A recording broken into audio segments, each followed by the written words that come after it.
All right, welcome everyone to day 2 of our workshop on security and defense in the South Caucasus beyond the battlefield.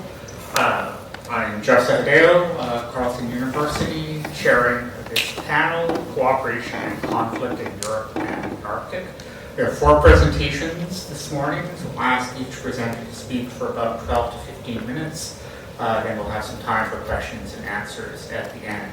I'll give you a little wave when you get close, and then a reminder if you run over time. So we'll start with Anna Robinson, master's student at European, Russian, and Eurasian Studies at Carleton University, whose presentation is entitled Students as Political Agents, Analyzing Ongoing Anti-Corruption Protests in Serbia.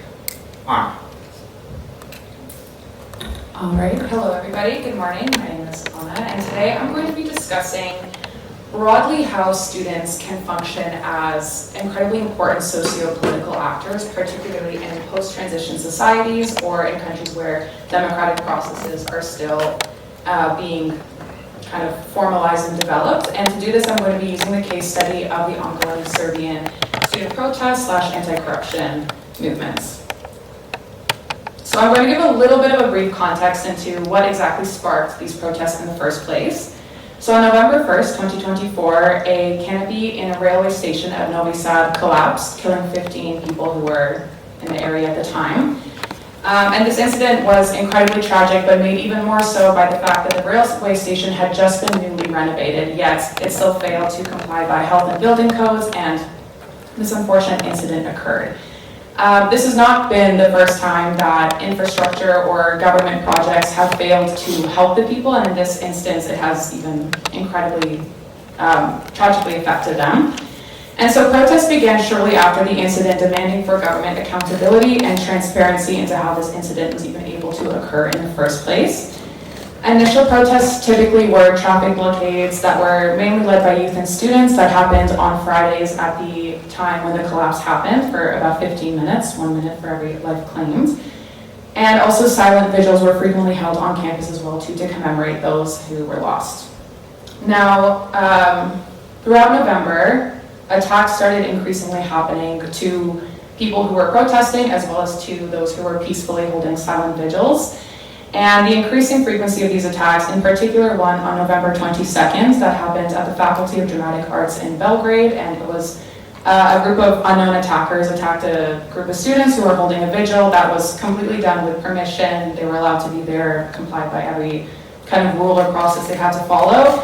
And there were also individuals who were linked to Serbia's current ruling party that were part of the attackers. So that really kind of kicked off a lot of incredible anger and frustration, and then that really incited a very rapid increase in action and protesting. So students immediately started occupying various different universities in major cities in Serbia. And since November, it has protests have increased and they've continued. So there's been, I'm not going to go through every single iteration because I could be here for hours. But a couple of the notable ways they've protested is continued traffic blockades, including blocking kind of major transport routes, bridges, entrances into towns. There's also been marches in between major cities such as Belgrade and Novi Sad. There's been mass rallies that have been organized and promoted by youth but have been joined by people all over the country. And there's even been foot marathons and a bike marathon all the way from Serbia to Brussels to kind of raise awareness over what's happening right now. So there's been a couple major goals of the movement. First and foremost has always been to get justice for what happened in Novi Sad, and that has included the getting resignation of key officials who are kind of complicit in what happened, having an official serious investigation to understand what happened, how it was allowed to happen, as well as release of important documents that would provide more clarity as well too. Because the big issue is that situations such as these are allowed to happen because of shady and corrupt and negligent business dealings that the government entered, that because they don't have proper monitoring, they don't have proper documentation or public kind of awareness, things can happen where a roof canopy has absolutely been neglected and it can just randomly collapse on a Friday morning commute, which is something that should not be occurring. But since then, because there's been such a negative response from the government and this incident has kind of occurred a chain reaction of frustration amongst the entire population, more kind of demands and goals have been folded into this broader anti-corruption movement, which has been basically to see, again, better government accountability, better transparency, and overhaul of the state structures that continue to perpetuate these kind of like unfair patronage networks, as well as resignation even more recently being called for more key officials of the ruling party, as well as Alexander Vučić, which is the current president of Serbia. So that's kind of an overview. I do want to touch a bit on some notable wins and notable setbacks for the movement. So some progress is an official investigation was opened and 13 were indicted. I do want to note though that no further legal process has occurred or progress, so there hasn't been a trial or anything, and the charges had nothing to do with corruption, but there was some like correlation to what had happened, and there was some documentation released as well too.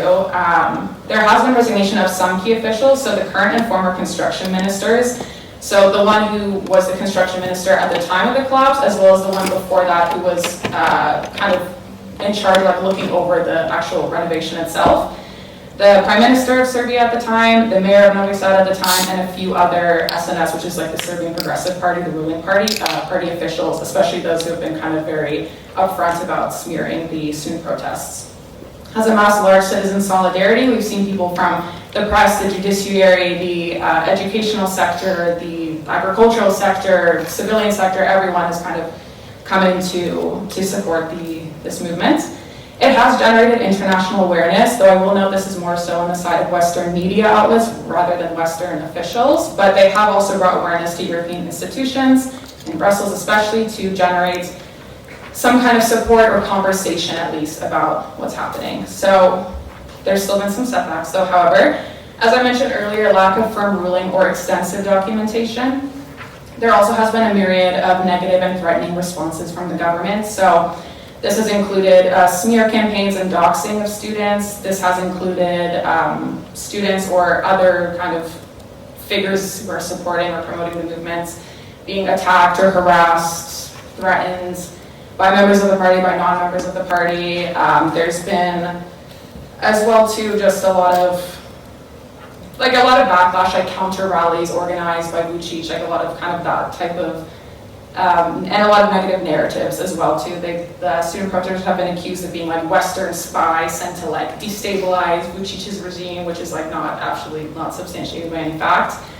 And there's also been a lot of attacks on the educational sector, which has been very unfortunate. So a lot of educational, like teachers and even institutions have either like fully supported the student movement or they've at least not really done too much to prosecute them, and that has resulted in like their pays being cut and funding being cut, and in those teachers themselves being attacked, harassed, and threatened by various people to the point of even being like physically assaulted. So that has obviously been very difficult to manage. There also has been a lack of open support from democratic European institutions, which has frustrated some in the student movement, where European institutions have not condemned the protests, but they haven't necessarily said anything to kind of support it or show any solidarity, which some believe they should in faith of the kind of idea and like goal of democracy.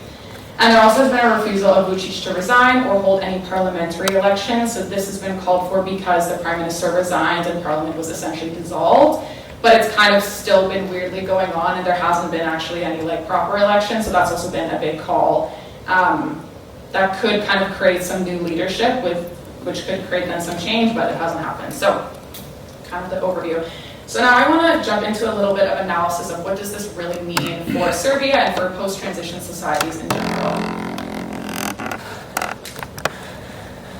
So there are four major functions that I believe the students in Serbia are really fulfilling, which are integral into creating and promoting a mature democratic society. So the first one is they've been integrating new modes of governance within their student protests. So this has mainly been manifest in what's called zbors, which is like a type of citizens' assembly, and it's a organization of civilians that is built on very open and horizontal type of hierarchies, and so it's promoted a lot of discussion, a lot of ideas on how could we organize ourselves as a society, how can we organize our governance, and they've very clearly promoted a reevaluation of the hierarchies in politics that they currently see now. And this comes from a lot of disillusionment with currently how the system is run. And so these new modes of governance kind of show new forward thinking into how possibly a political civilian society could be organized in the future, or how that could be integrated.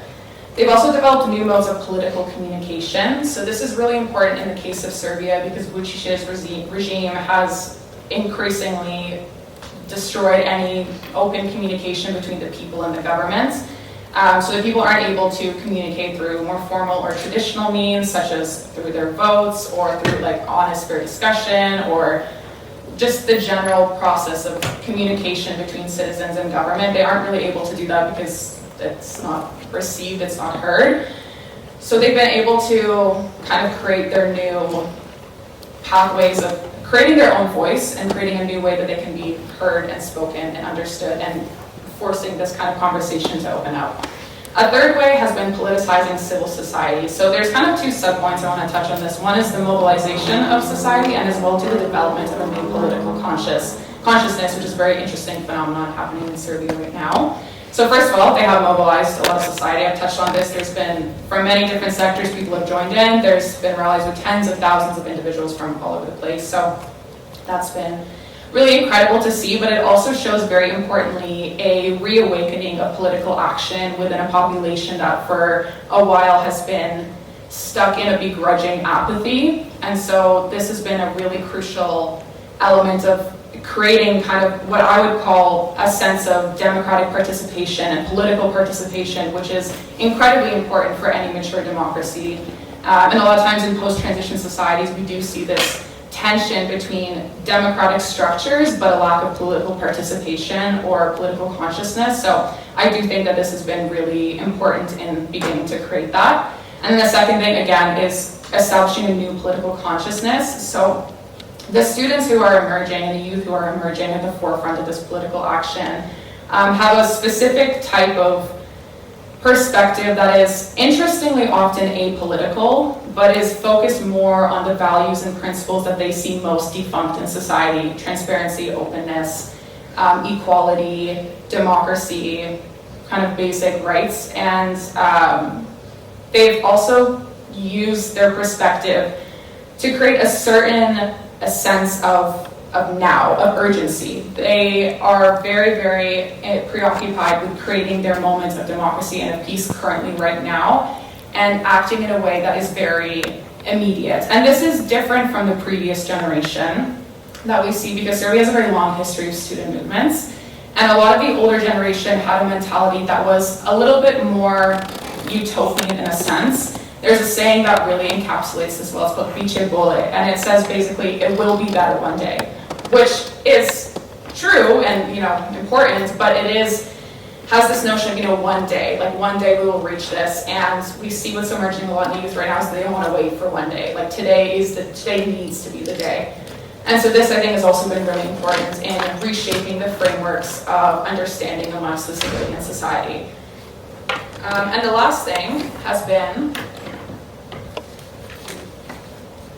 a decapturing of the state. So Serbian society is often broadly considered to be captured by the state, in the sense that all of its comprehensive state society frameworks have been corrupted and essentially captured by the government and the ruling party. So this includes the judiciary, education, political parties, cultural institutions, and students and the student movement are targeting all of these aspects. There's been occupations of a major media press channel that is controlled by the government. There's been occupations of cultural institutions, of the educational facilities. So we've seen a really broad reckoning with a lot of structures, and I think that that's also an incredibly important step into creating a more mature democracy, because it's not just targeting like a political party, it's targeting every aspect of society, which is incredibly important work to be done. And finally, I just want to touch on some international implications. So first of all is Serbia and Russia. So as some of you may know, Serbia and Russia do have very strong ties, and Vučić has maintained very deep ties with Russia despite his expressed desire to join the EU. Ties to Serbia is another way that Russia is able to retain support. For example, Serbia refused to join the sanctions in the wake of the 2022 invasion of Ukraine and continues to rely heavily on Russian gas. Just recently struck a new deal to get more Russian gas. And Vučić has also historically utilized the tensions between Western Europe and Russia to his benefit, kind of playing for both teams and sort of strategizing in a way to kind of have his fingers in a lot of pots, you know?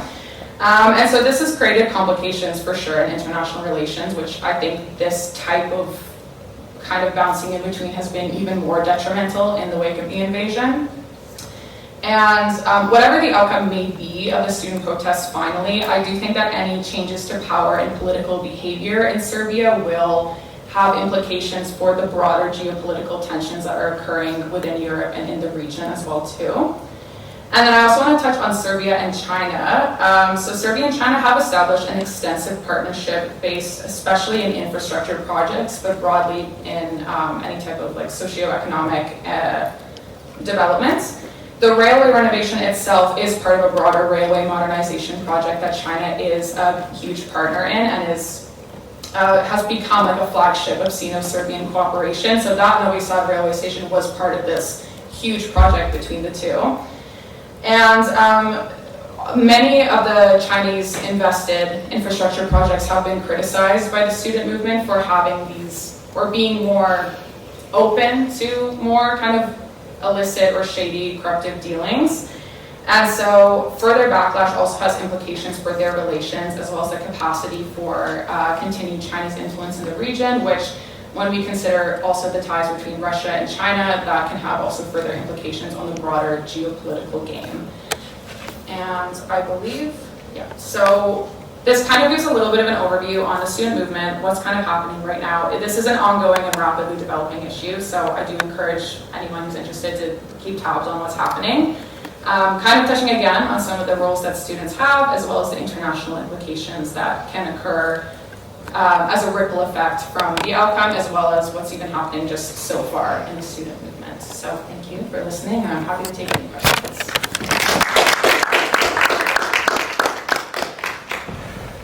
So next we'll move on to Victoria Salomon, who is presenting also MA student at Institute of European Russian and Eurasian Studies at Carleton, who is presenting on the Aegean dispute, Greece's militarization of the Dodecanese Archipelago. Yeah, okay. Hi everyone. Yeah, so Victoria, I'm really excited to be talking to you guys about some of my most recent research, which is on the increasing militarization of the Aegean Islands, also known as the Dodecanese by Greece, and how this has affected the already contentious relationship between Greece and Turkey. Furthermore, what this conflict in the Aegean signifies for the broader European security architecture at a time like now with Russia's invasion of Ukraine, especially given that both of these countries are NATO members. And so historically, the Aegean dispute, when referring to this, has represented a three-pronged issue. These three issues being sovereign rights over the Aegean continental shelf and the islands, territorial sea limitations of both countries and their exclusive economic zones, and dispute over military and civil air traffic control zones in the Aegean area. But the islands issue, which I'm really getting into today, is considered the biggest in the agglomerate of the dispute. And so, despite the decades of military posturing and verbiage between the two countries, the summer of 2020 saw Turkey and Greece come very close to war over the Aegean when Turkey sent a drilling ship into contested waters and Greece responded by readying troops. So since then, commentators on the Aegean have continued to refer to both countries being on a collision course. So providing background on the length of Greece and Turkey's conflict would be unrealistic in this presentation, but understanding the historical and geopolitical significance of the Aegean Islands is necessary, right? So it's a relatively neutral term and actually quite vague, used to describe this archipelago right over here, essentially like in the first picture, but in the second picture, it's right at the bottom east, like it's really towards the east. And so the name in Greek Dodecanese comes from 12 islands, but in reality it's hundreds of islands and then islands as well. For about 400 years, they had belonged to the Ottoman Empire, but they had and they still do have a Greek Orthodox majority population. In 1912, the Italian Empire occupied the islands as a wartime occupation. And so this sort of sets the stage for like a series of treaties that would then come to complicate this. So in 1923, the Lausanne Treaty, which first proposed the regime of the Turkish Straits and ceded the Dodecanese to Italy. This was the first time that a demilitarization clause was introduced on certain Aegean islands in the north, such as Lemnos and Samothrace. In 1936, as we sort of heard yesterday, the Montreux Convention was signed, which confirmed Turkey's control over the Bosphorus and the Dardanelles, and the Montreux Convention replaced the Lausanne Treaty, a point which will factor into Greece's argumentation for their militarization. But finally, the 1947 Treaty of Paris ceded the Aegean Islands to Greece, and they were the final addition to the country. However, Turkey claims that the strict clause on keeping the Aegean Islands demilitarized from the Lausanne Treaty remained. And since, as you guys can, I'm sure, see in some of these images, several of the major islands are right off of the Anatolian coast, and Greece had initially assured that no naval base or fortification would be established. The treaty also placed restrictions on military overflights by Greece and Turkish aircrafts along the Aegean and limited the positioning of troops on the Aegean. However, in 1974, following the Samsun coup and Turkey's arrival in Cyprus, Athens began militarizing the Aegean in what they considered defensive measures. And so ultimately, this sort of sets the stage for Turkey and Greece finding themselves embroiled in like the ambiguous language of several treaties piling onto each other and what this means for the various islands and the parties of interest, right? So when first considering the Greek perspective over the Aegean dispute, in broad strokes, it's complicated.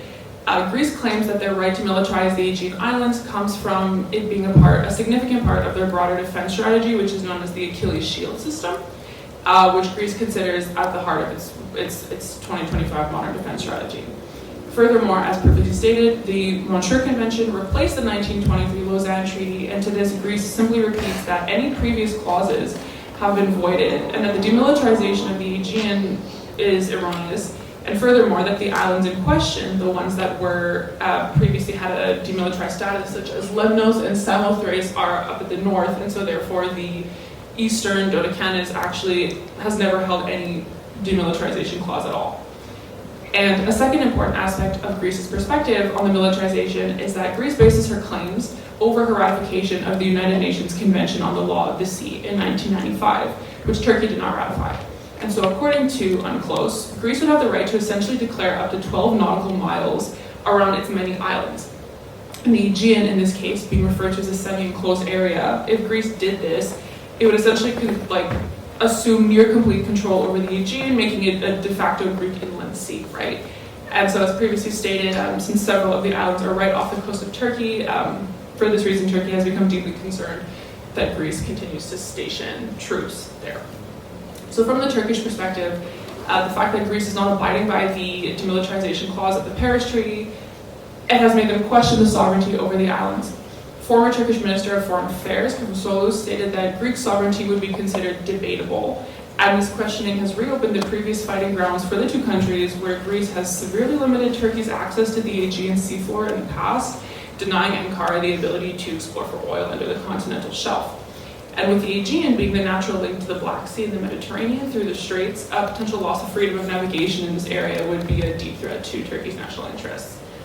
So there becomes a real critical issue between what Greece claims are her rights to sovereignty and Turkey's concerns for the right to continue exploratory projects in the Aegean. So Greece had previously stated that Turkey had no say in the issue of Greece militarizing the Aegean islands, and in response to this, Erdogan urged Greece to stop daydreaming and that the Greek Prime Minister Kyriakos Mitsotakis no longer existed to him. And so since then, the dialogue has, for now, ceased on this. But I guess we could switch to the next one if you want. It's all just maps. So I guess what does this say about, European security and of course the invasion of Ukraine? Ultimately, this conflict, despite it being more down south, is in no way isolated and ultimately emphasizes the importance of access to waterways and the geostrategic value of the Dodecanese in our current security climate. As we saw yesterday, Turkey shares a maritime border with both Russia and Ukraine and the Black Sea and has attempted to maintain good relations with both countries and offer to mediate the conflict. In broad strokes, Greece's position on Ukraine reflected its traditional foreign policy preferences of solidarity and maintaining status quo with NATO. prior to this, Greece was considered as one of the more Russophilic countries in the European Union. In 2021, Greece and Russia signed several bilateral relations, and so Russia had taken deep offense to Greece going against them following their invasion of Ukraine, with Russia's foreign ministry spokeswoman claiming that Greece should come to their senses, stop engaging in anti-Russian propaganda, and she referred to Greece sending weapons to Ukraine as deeply mistaken and criminal. But ultimately, Greece's dispute with Turkey in the Aegean did have to take an immediate pause following the invasion due to the centuries-established Greek communities around Mariupol and the evacuation of these individuals in the days following the invasion in 2022 took immediate precedence. But we will get back to that. But ultimately, what the Aegean dispute also signifies is that it's creating rifts in NATO between Greece and Turkey, and it's threatening unity and cohesion at a time when it is deeply needed. From Erdogan's communication directorate in 2022, it had first stated that Turkey and Greece have a special responsibility in the European security architecture, which has changed with Russia's attack on Ukraine. In a similar sentiment in June of 2022, Greek Defense Minister Nikos Panagiotopoulos had said, "Now is not the time to fight Turkey and NATO." However, upon Erdogan's previous threats that I stated, such as the comment to stop daydreaming, Greece replied that they now face a real threat from Turkey, and this would affect how much aid they would be able to give Ukraine going forward, that this has escalated into a real crisis. But Greece and Turkey, being both NATO members, means that this conflict needs to be managed internally to the alliance. As of 2022 onwards, leading experts in the field have recommended that if Greece and Turkey could not come to terms via interstate arbitration over the Aegean, that NATO, which had previously maintained a neutral stance, would have no choice but to intervene to hopefully avoid further conflict in the face of Russia's full-scale invasion of Ukraine. Greece has appealed to NATO, the EU, and the UN to formally condemn what they described as outrageous and increasingly aggressive talk by Turkish officials, and Greece has often attempted to internationalize the problem of the revisionist policies. That being said, they've even proposed EU sanctions on Turkey. That being said, Greece is concerned that despite her support and alliance with NATO over Ukraine, that this would not indicate any practical support of Greek policy towards Turkey. And in Athens, the invasion of Ukraine has bolstered fears of Turkish aggression and has corresponded to efforts to strengthen ties with Washington in light of what it considers an increasingly aggressive neighbor. And in Ankara, the conflict has in turn reinforced fears of a joint US-Greek effort to tame Turkish ambitions. And so following Greece asking the United States to not provide Turkey with F-16s in late 2022, Turkey shut down dialogue with Greece, claiming that they had violated agreements to not involve third-party countries, and then began violating Greek airspace or airspace over the Dodecanese. Greek political actors have even attempted to make connections between the Russian invasion of Ukraine and the Cyprus incident in 1974, as well as what continues to happen in the Aegean. Essentially, Prime Minister Mitsotakis, in his speech to the United States, has indicated a parallel between Putin and Erdogan's policies, claiming that, like Putin, Erdogan was also referring to territorial claims via historical fantasies. Nonetheless, given the uncertainty and imbalance created by the war in Ukraine, the political and economic costs of an armed confrontation in the Aegean would be dire for both Turkey and Greece. So, we're reaching a close here, but while the two situations are inherently different, with the war in Ukraine being full-scale invasion and the Aegean dispute as of now being a cold, legal, diplomatic dispute, Athens does back its militarization in the Aegean against the idea that Russia's invasion has ushered new risks and new opportunities for Turkey to pursue their own revisionist goals in the area. And so with Turkey's current security establishment, Athens does fear that Ankara will continue to push even harder against the maritime boundaries that they already do not recognize. So despite, the decades of legal and diplomatic deadlock, under the right circumstances, there is a fear that this could erupt in the area. It could be for resource competition, nationalist policies. It would just simply take the right, trigger. But yeah, so ultimately, this conflict is upsetting, what many refer to as a delicate balance struck between the two countries and Europe beyond their borders. As I previously stated, Turkey and Greece were both committed to open dialogue in the hopes of improving bilateral relations. They have been saying this for years, and to resolve the issues of sovereignty over the Aegean, nothing has come of this so far. They're still stalemated, and so the militarization of the Aegean remains the same. Greece is continuing to do it. Turkey is still Yeah, thank you. I'm happy to talk about it more if anyone has questions. Thanks, Victoria. Now we move to LeBoeuf, also MA student from Juris at Carleton University. Her presentation is entitled Evolving Cooperation in the Arctic, Implications with Russia, Climate Change, and Arctic Indigenous Communities. Okay, thank you, Jeff, and great job, girls. I'm super happy with this panel. And thank you to the organizers from Tbilisi Free University. I'm so happy to be here. My main research is actually about Chudova in Georgia, so yeah, super stoked to be here, and I'm honored. So in this presentation, I'll be discussing can you guys hear me? Good, okay. In this discussion, I'll be discussing the impact of Russia's full-scale invasion of Ukraine in 2022 on environmental security, climate change, and indigenous communities in the Arctic. So this region has unique vulnerabilities when it comes to geopolitical changes, a large part due to the unpredictability of climate change and of environmental security. It is a kinetic environment that is impossible to manage without collaboration, which can occur through emergency response, data sharing between scientists, and conservation of wildlife. One area that has been notably successful in international collaboration is the Coast Guards, as cooperative efforts created fast and coordinated disaster relief. So historically, the Arctic has been managed in this manner through the Arctic Council in a long-standing culture of multilateralism between regional powers. Members of this institution are Canada, the United States, Denmark, Iceland, Finland, Sweden, Norway, Russia, and 6 permanent participants, which are comprised of groups representing indigenous peoples of the Arctic. So this institution was used to foster sustainable development, reduce risks for accidents and of further environmental decline, and essentially it just functioned as a sort of forum for the negotiation of agreements pertaining to Arctic affairs. After 2022, Russia began to withdraw from the Arctic Council due to Western sanctions, and in 2024 halted financial support and threatened to quit the council altogether. Russian officials have even discussed creating an alternative institution that would be a sort of like led by the Kremlin, similar to how BRICS is positioned in their foreign policy as like an alternative to this Western liberal world order. And there's also been a lot of halt in data sharing between climate scientists from the West and from Russia, making it really difficult to predict future warming rates. So my presentation will outline the effects and risks of reduced cooperation for climate change and environmental security, and by extension for indigenous and northern communities. So these 3 domains are mutually contingent and have unique security threats in the Arctic, ones that are not felt by Canadians living in southern Canada, or for that matter, like a large chunk of the world's population. So lastly, I will conclude by discussing how Russia has approached discussions and strategies for these areas pertaining to the Arctic since 2022 in particular. And what I'm getting at is how these things have shifted since 2022 and how these themes have unique contingencies in the Arctic region. So we've seen an increasing regional shift from collaboration to competition. So rich in natural resources like critical minerals and energy, there is now a sort of scramble for resources in the Arctic.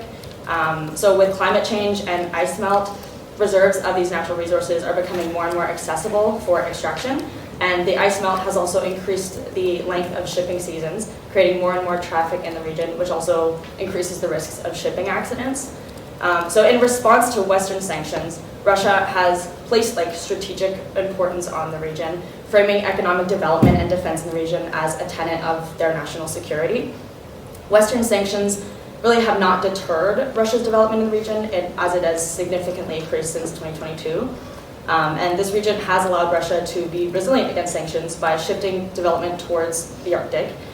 Their strategic documents and propaganda heavily emphasize the development of the Northern Sea Route in particular, which would essentially provide faster shipping route between Europe and Asia, most notably for oil and liquefied natural gas.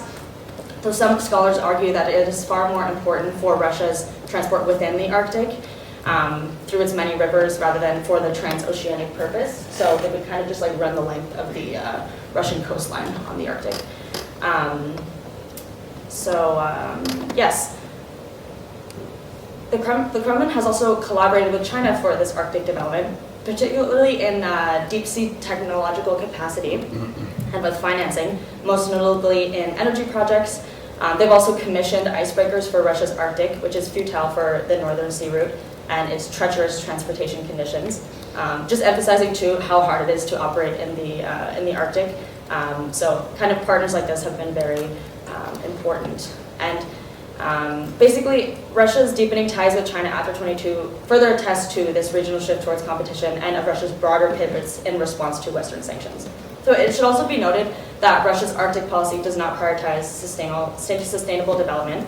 It's actually economic development and defense capabilities that are central to Russia's focus in this region.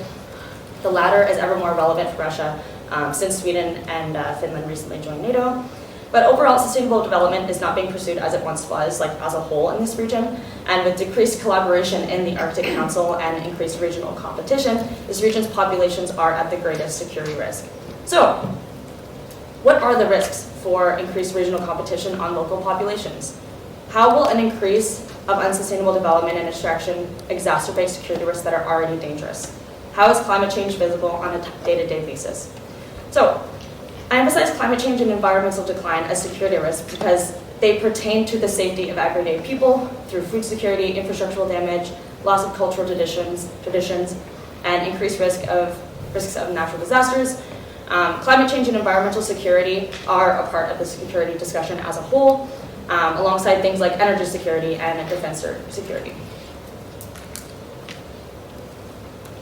So, in everyday life, climate change is glaringly visible for inhabitants of the Arctic. Permafrost thaw, for example, affects the Arctic region and its people disproportionately, with 85% of the Arctic being underlain by permafrost.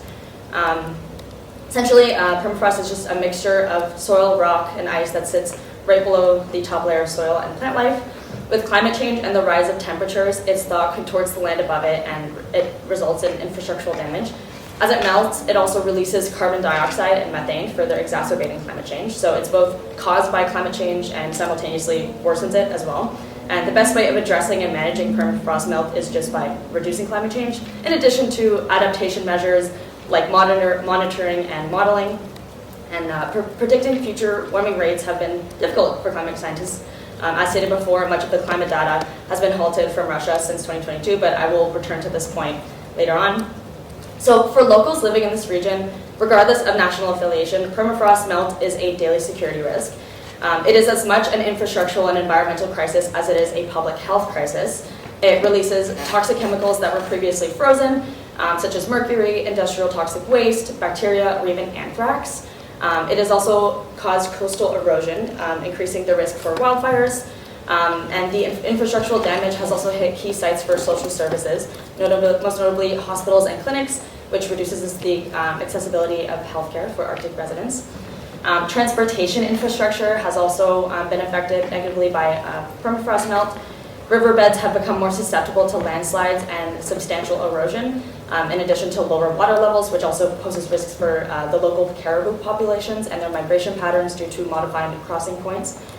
Water degradation has also limited transport for northern and indigenous communities for refuel and restock of life-sustaining supplies.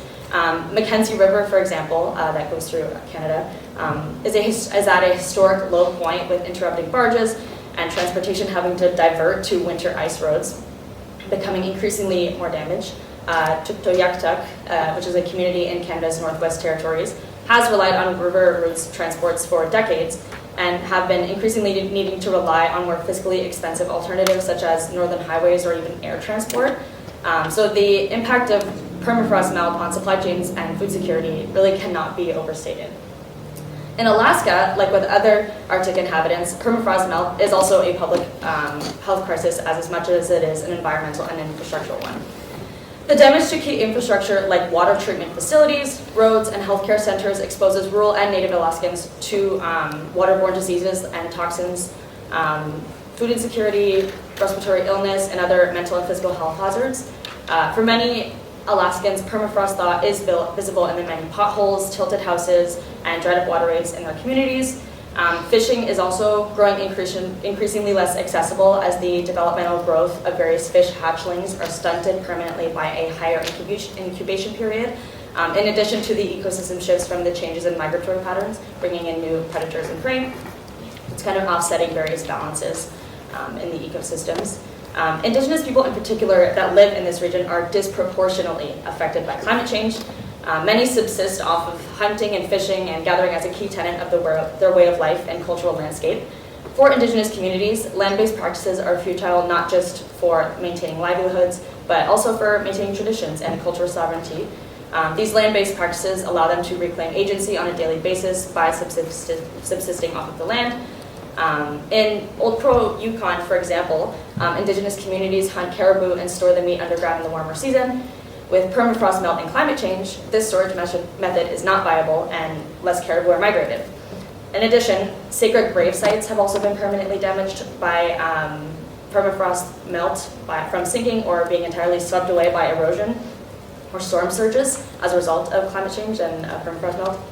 The aforementioned Tuktoyaktuk community had to relocate a grave site of substantial cultural significance, which is physically and emotionally laborious, requiring advanced technical labor as well to finding a new site. And also, ice melt caused by climate change has also hindered various indigenous traditions and livelihoods. So for example, in Northern Europe and in Russia, Sami people of the Arctic have had a long tradition of herding reindeer, and the unpredictable and erratic patterns and consistency of snowfall has made it difficult for them to feed on lichen or lichen. Now many herders simply supplement the food with regular feed, ceasing traditional practices to maintain their herds. Similarly, indigenous communities in the Russian Arctic, such as the Saka, Yamal-Nenets, and many others, have been forced to diversify their livelihoods by selling arts and crafts as a result of climate change and its effects on the accessibility of hunting.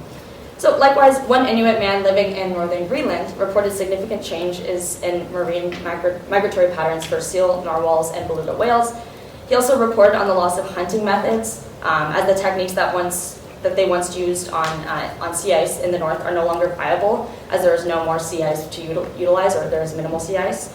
So this is further exacerbated by unpredictable weather, and some Inuit communities in Greenland have also had a decline in sled dogs because of food insecurity, suffering both an economic loss and also one of cultural tradition.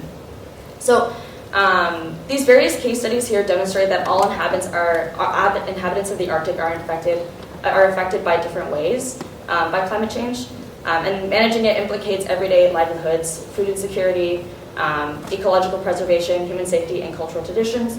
And as global temperatures rise, this region becomes more and more vulnerable and is now an unprecedented era of uncertainty since 2022. So I hope this kind of helps put a human face on the security issues we discussed here today, as the people living in the Arctic are major stakeholders, and their security will be at risk with increased competition and decreased collaboration in the region. So shifting to talking about Russia and the Arctic, in 2022, they withdrew from the Interact Arctic Monitoring Network and shut down independent environmental NGOs operating in the far north, which created large gaps in international climate data, most notably in permafrost monitoring. John Holdren, one American climate scientist, was monitoring the Siberian Arctic until 2022, and it has made permafrost melt even more difficult to predict with this lack of data, which adds another layer of difficulty in making informed policy decisions for sustainable development. So he states that future warming rates are uncertain by a very substantial margin. And furthermore, the Arctic Council once functioned as a forum for climate scientists and is no longer functioning in the same capacity. Some data is still being shared, though, they're through certain international agreements, but they lack a great deal of specificity required to form that in-depth understanding of climate change, and they'll need a lot more in order to function in the same capacity as before 2022. And so, also for permafrost monitoring, 65% of Russian land mass lies upon permafrost, so that's been difficult. Also, the Belfer Center at Harvard and also the Arctic Institute and North America and Arctic Defense Security Network have covered these topics extensively. If anybody is interested in looking into that more, that's where I've gotten most of my information for this presentation. So Russia has also shifted their own narrative surrounding climate change and indigenous affairs. Prior to 2020, Russian strategic documents referenced climate change and environmental issues, kind of playing lip service to Western ideas. And they participated in international forums to meet Western expectations and even collaborated on sustainable development projects with other members of the Arctic Circle. Although Russia has done little to nothing to address these issues domestically. And since 2022, Russia has reframed these themes in its broader anti-Western rhetoric, spreading disinformation on Western decarbonization campaigns. One false claim from Russian media argues that the West invented the climate crisis as an excuse to justify Arctic expansion to further Canada and the United States' economic interests in the region. Furthermore, they argue that this was an effort to further prevent underdeveloped states from industrializing, and the Kremlin has even gone so far as to defame Western activists and Green Party leaders by empowering climate skeptic parties and actors, supporting the conspiracy of a globalist environmental agenda. Furthermore, Moscow has fractured transnational and domestic Indigenous relations. For example, the Sami people are now isolated as a result of this shift, like specifically the ones in Russia and in Northern Europe, as Russia formally left the Barents Bureau Council in 2023, preventing that transnational cooperation. Also, domestically, Russia has also repressed activists and NGOs that advocate for Indigenous rights. They have created a register for Indigenous people, and in September, their Ministry of Justice added 55 Indigenous organizations to a list of terrorists and extremists. So, although Russia is not completely isolated in from Arctic collaboration, for example, Norway and Russia have still maintained a degree of collaboration through the protection of fishery, most notably cod stock in the Arctic, as Norway maintained this safeguarded cooperation simultaneously with the sanctions against Russia. And that's been this cooperation with the fishery has been going on for decades. So there is a sort of like nuance to the levels of cooperation. It's not like a complete isolation. But all in all, I don't have much good news to finish off with. Only a lot of context for a very tangled net that Canada now has to navigate. And this will be discussed more in Michaela's presentation. But I hope this helped to kind of put perspective into who is affected by broad geopolitical shifts and what security risks arise in the region, and which is increasingly more insensitive to unregulated cooperation, and kind of the shifts that have happened since 2022 in this like broader discussion about the war in Ukraine. So now we'll go over to Michaela's presentation. She's the real Arctic expert of our group. So thank you.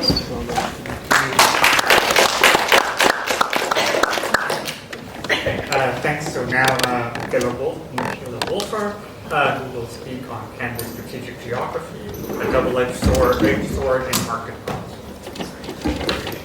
Thank you, everyone. Yes, as Jeff said, my name is Michaela, and today I'm going to be presenting on the role strategic geography plays in shaping Canadian defense policy, but more specifically, Canadian Arctic defense policy. So the presentation is essentially emphasizing the belief that the role in which strategic geography has played in determining Canadian Arctic policy has shifted. So it's been traditionally used as an excuse, as a reason to avoid greater expenditures, to one in which strategic geography is the reason, and it must be the framework to increase defense spending to both assert strength and dominance in the region. So therefore, it's both been an asset and a burden, which impacts various spheres of defense policy, more specifically the Arctic, as it is foundational in assuring Canadian sovereignty and influence in the international system. So prior to delving into this analysis of strategic geography in the Canadian context, I first want to clarify, what do I mean by strategic geography? So for the purposes of this presentation, strategic geography will be defined as the relationship between physical geography and strategic competition between states. So the concept of strategic geography has determined specific defense policy decisions as it is related to the ability to protect one's territory and shifts within global politics. So it is an important tool that creates a framework for understanding how Canada's location and relationship with state and non-state actors have the ability to shape its priorities within the spheres of defense and security. So it assists identifying where threats can emerge, how and where should infrastructure, military capabilities be placed, as well as how does Canada contribute to alliances and the role it plays in collective defense. So Canada's geographic position of being surrounded by 3 oceans and a key ally along its oldest land border has historically resulted in a sense of safety amongst the Canadian populace and thereby the Canadian government. It's important to note that Canada now does also have a land border with Denmark as a result of the conclusion of the Han Island dispute in 2022. So as the United States borders Canada and traditionally has held similar ideological values, Canada has historically been protected by the hegemonic status of the United States, which is then transitioned into dependence on the United States. So as the US becomes more isolationist and climate changes open up the Arctic, this weakness has been exposed, and Canada must utilize strategic geography as a tool to assist in the transition from an over-reliance on the United States and become self-sufficient. So transitioning into this idea of like the defense relationship with the United States. So the official relationship began in the 1930s with the commitment that either an attack on the US territory or Canadian territory is an attack on both states. So placing Canada under the guardianship of the United States, as it was still a global power during this time, and they were way wealthier and had more access to resources than Canada did.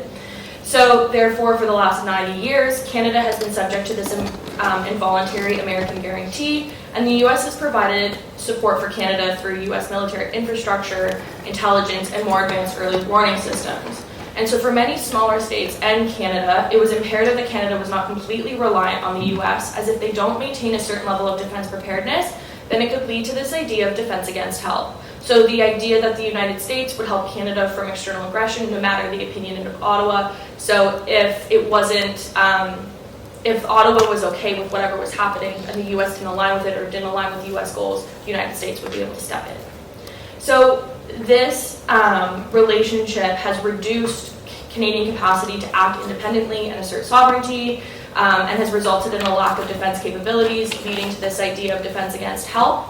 And this traditional easy riding relationship, which Canada has had with the United States and with defense spending, has come under fire due to the current administration in the United States. So even prior to President Trump's re-election in 2024, in response to NATO members not meeting that 2% GDP commitment, he said, no, I would not protect you. I would encourage them, referring to Russia, to do whatever the hell they want.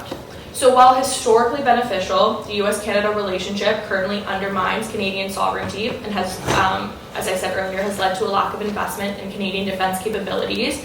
And the shifting foreign policy goals of the United States presents a challenge for Canada, as the policy priorities may not align with Canadian interests. However, this reliance has limited Canada's ability to respond to such a shift. So this limited ability to respond is due to their lack of addressing strategic geography as a defense tool, and rather than building specific defense capabilities to Canada, it has relied on the assistance of the United States, with which changing circumstances is risky, as seen with recent calls to purchase Greenland, which goes against Canada's interests. So Trump's interest in purchasing Greenland represents a new characterization of the Arctic, which Sophie touched on earlier, as a new theater for great power competition, shifting this traditional narrative of the Arctic's immunity to such competition and issues. So this is the idea of Arctic exceptionalism. So this idea of Arctic exceptionalism is that the region is a collaborative space and that it is immune to the geopolitical tensions of the international system. So the establishment of the Arctic Council, which Sophie went into earlier, is a great example of this. It's a region of collaborative space with different states coming together to work to address common interests and common goals. The understanding of the Arctic as a theater, which was primarily a cooperative space and one of mutual collaboration, allowed states such as Canada to deprioritize Arctic defense, as it was seen as a buffer zone and not necessarily a main theater of competition.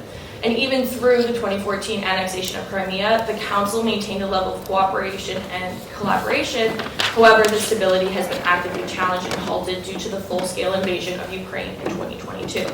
So currently, the region has shifted drastically, and it is no longer viewed as a space of remoteness and collaboration, rather to one of tension with both economic and military threats. And the traditional high levels of collaboration, which define the region, are now fractured, leading to greater competition between states as they scrap for a piece of the region. And it demonstrates this continued trend of the Canadian government falling behind in addressing the changing conditions, which have exposed vulnerabilities which states like Russia and China have been able to exploit. So in the Canadian context, the risks and challenges are increasing. Canada, for lack of a better term, has to step up its game to ensure that Canadian interests are not only protected, but Canadian sovereignty is assured. So the role of Canada in the Arctic can be outlined by its vast geography. 40% of Canada's landmass is in the Arctic. It hosts 75% of Canada's coastline. However, less than 1% of Canada's population lives there. So that's a rough population of 150,000. In comparison, 20% of Russia's landmass is north of the Arctic Circle. It stretches over 53% of Arctic Ocean coastline, with a population of 2 million living in the Arctic, which is roughly 8% of their population. So this small percentage of Canadian population living in the Arctic has limited the domestic pressure to invest in the Arctic, particularly in northern infrastructure and defense. And the previous vision of a system of collaboration was extremely limited and risky, as it ignored potential threats in the Arctic, as seen through the full-scale invasion of Ukraine. And the full-scale Russian invasion in Ukraine, as the Canadian government has stated, has shaken the foundations of international cooperation in the Arctic. And in response, the Canadian government has placed greater emphasis on domestic and foreign policy aspects of the Arctic.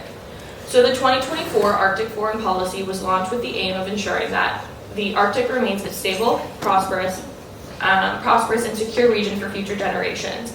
And it highlighted several key areas which must be a priority for Canada and the Arctic region, looking at the evolving and growing strategic challenges due to Russian and Chinese activity, particularly through the increase of dual-use technology, understanding that the Arctic region is an example of collective security and it has to be protected through strengthening these defense relationships, asserting Canadian sovereignty through diplomacy. Diplomacy is understood to be Canada's first line of defense and national security. The overall goal is to prevent and minimize potential crises prior to developing into full-blown conflict, and a focus on strengthening relations with traditional Arctic states, but also non-Arctic states who, due to changing environmental conditions, have become greatly interested in the region. You see that with the United Kingdom. Canada has an Arctic partnership with the UK. And then also, while it is an adversary, China has stated that they want to become a global Arctic superpower by 2050. It does not have borders in the Arctic. So it still demonstrates, this Arctic policy still demonstrates the continued struggle of relying on diplomacy and alliances, emphasizing the relationship with the US and the desperate need for Canada to develop independently. So Canada must adopt an understanding of strategic geography as a tool which can assist in asserting one's sovereignty, but also through aligning defense priorities, which they've attempted to outline in the most recent defense policy, the 2024 policy called Armour Strong and Free, a renewed vision for Canada's defense. So this 2024 defense policy was a shift away from the previous 2017 policy called Strong, Secure, Engaged. It's important to distinguish the difference between these two policies, as it shows how much the international system has shifted in the last 5 years and where the priorities are for the government. So SSE, as I'll refer to Strong, Secure, and Engaged, was released under the first Trudeau administration. It emphasizes the importance of ensuring that the armed forces had the funds and the ability to respond to modern threats. The overall tone was focused on cooperation and capability development. It highlighted emerging threats such as terrorism, cybercrime, and climate change. There was moderate increases to Arctic patrols, infrastructures, along with initial improvements to improve detection and response capabilities were mentioned. Potential investment opportunities did include Arctic training facilities, offshore patrol ships, enhancing surveillance, and the strategy presented in this policy was to maintain sovereignty through presence, cooperation, and technology. So this policy demonstrated a limited application of strategic geography. Arctic was mentioned, but it didn't really emphasize this idea that it was one of the reasons why we should be investing in defense. It took a very ageographic approach in which it's not really mentioning Canadian geography. So this delayed the important investment into improving concrete military policy points, which are needed due to Canada's vast Arctic geography. So therefore, while the initial investments were an improvement, it's still insufficient due to the increasing tensions and the shifting away from cooperation. But this is also important to note that this is due to budgetary constraints and an overarching political priorities slowed the overarching development of Canada's security capabilities during this time period. Whereas the new 2024 defense policy took on a very different approach. It is more assertive, deterrence-focused, and the sovereignty-forward approach. It is one of the first times that a Canadian defense policy has explicitly named adversaries, particularly Russia and China, and has presented the Arctic as a contested region facing direct military threats. So Canada committed to significant investments in Arctic-specific military capacity, which include forward operating bases, new air defense systems, cutting-edge surveillance, long-range missile warning systems, and the focus shifts away from climate change as an emerging threat, but to the military threats which are evolving and growing due to climate change itself. So there's this emphasis on the importance of defense to national and continental security. And the policy presents Canada as an Arctic power aligned with native priorities and a state which is determined to dominate the region. The shift in policy priorities reflects not only changing international conditions, but also evolving domestic perspectives, and a continued failure to address and adopt an assumption that the Arctic region was one of cooperation and collaboration and military capabilities were not needed. Furthermore, due to this, the Canadian public has expressed a greater interest in looking more towards social programming, education, healthcare, lowering taxes. That has been more of a priority for the Canadian population due to this belief that we were protected. But public opinion has been shifting as the geography changes due to climate change and rising political instability has impacted this perceived sense of safety which Canadians have experienced historically. The full-scale Russian invasion of Ukraine increased the willingness of Canadians to spend more money on defense. Sorry. Canada's military preparedness as a priority has risen from 12% to 29% over the past 10 years. And the Angus Reid Institute found in 2024 that now 53% of Canadians believe that Canada should increase defense spending to 2% or more. These are high numbers for Canada, as historically they've been quite low. So with the increase in Canadian support for increasing defense spending, Canada has the opportunity to become more dominant and assertive force in the Arctic. However, the challenge remains of how to play catch up to its allies and adversaries. So originally, the percentage when asked about defense in comparison to other priorities, it's only at 11% that people would put it at their number one priority. So that number has changed drastically. Looking forward, so the future of Canada's defense policy is shifting. There's been an increase in public support for defense spending driven by the full-scale invasion and the re-election of Donald Trump. However, even with a sense of urgency, Canada is still playing catch-up due to their decades of underinvesting in the region and a lack of adopting strategic geography as a core framework for policymaking. So Canada has instead, as presented, has relied on the US and diplomacy rather than investing in surveillance, infrastructure, and mobility in the Arctic. And this historical reliance has now created drastic consequences as the relationship with the United States keeps shifting daily, with recent calls for Canada to become the 51st state. Donald Trump also announced on May 20th that the plans for the Golden Domes had been finalized, a missile defense system which would create a network of satellites to detect, track, and potentially intercept missiles from adversaries such as China and Russia.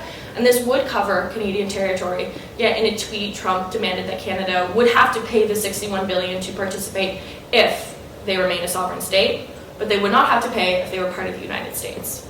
So claims such as this present Canada as a junior and weaker partner in the realm of collective security despite Canadian territory, the importance of Canadian territory in the network. And due to this, recently elected Prime Minister Mark Carney has also shifted to other allies such as the European Union, expressing interest in joining the rearm Europe to reduce reliance. Rely on Europe, and so it shows that the consequences of not introducing a strategic geography framework, they risk the ability to independently dictate how territory is utilized, specifically when it comes to thereby falling more behind in the realm of security and defense policy in the Arctic, a region that will define the future geopolitical order.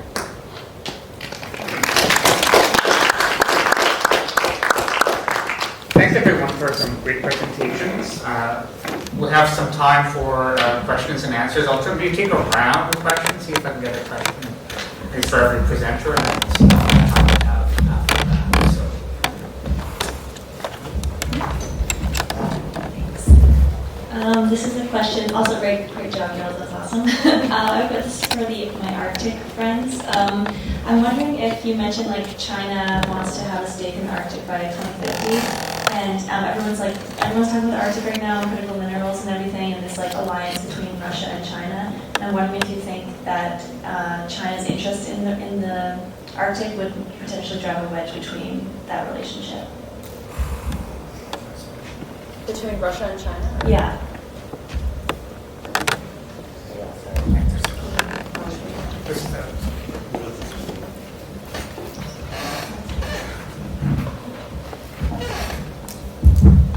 Hi, so thank you, first of all, for your incredible presentations. I have a question for you. You talked about the student process in Serbia. I don't know if you know, but Georgia is currently going through the same process. And we have heard thousands things that politicians from other countries think about this process, but I'm more interested in what students such as yourselves think about this. Do you perceive this process to be more of a grassroots or politically motivated, and possibly both of them together, and why?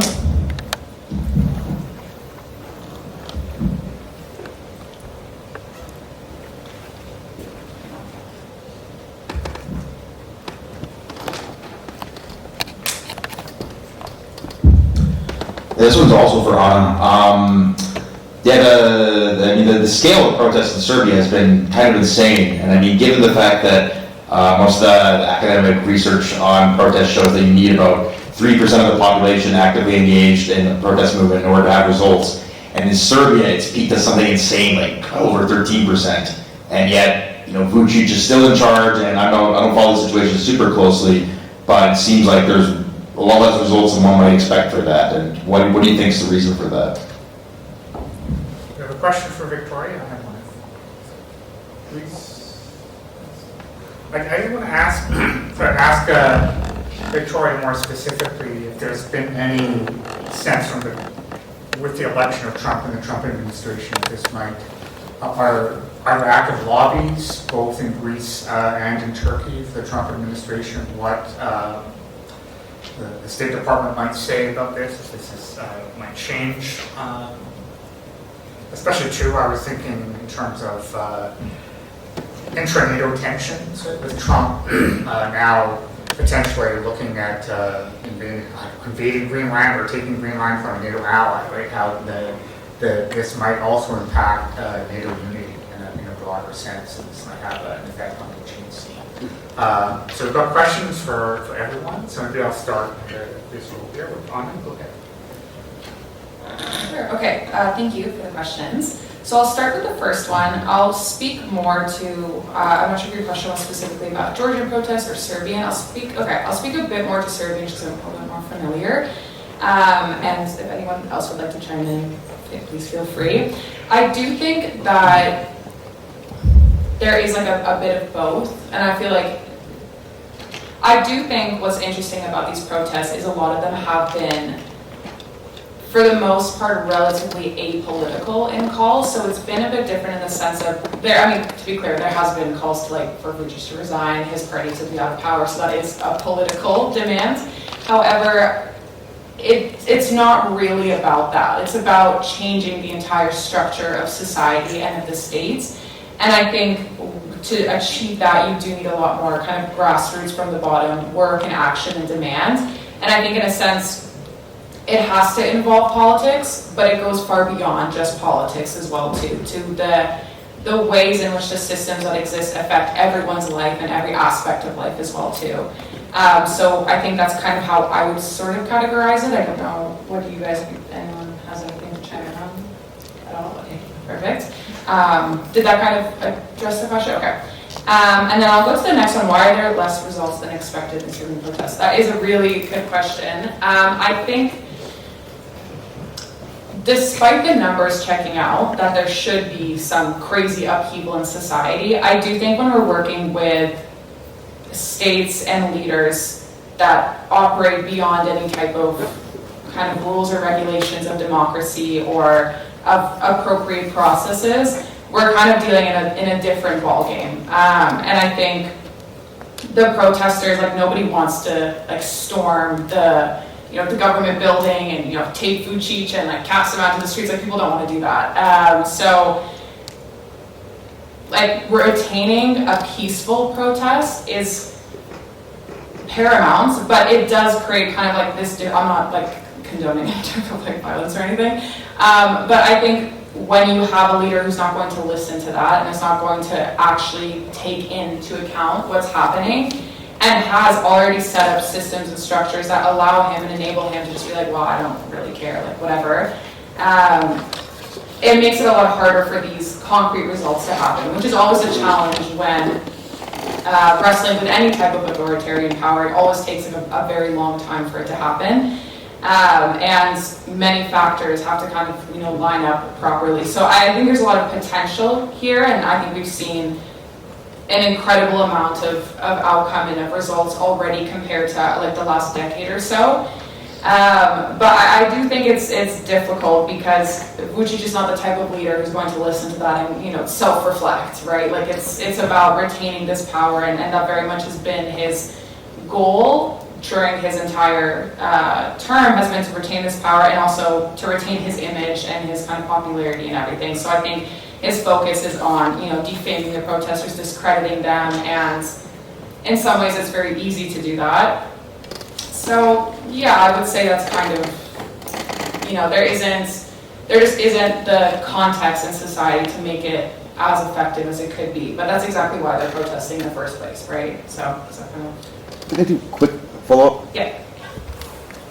You made some good points, but it also just reminds me that in a lot of more authoritarian systems, the key indicator of change or of regime collapse tends to be elite defection from key high officials or key business leaders aligned the regimes, seeing that, you know, making the decision that the winds are changing and that their best hope for continuing their prosperity or position in the future no longer lies with the current administration.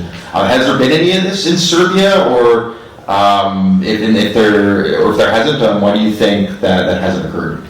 Yeah, that's an excellent point.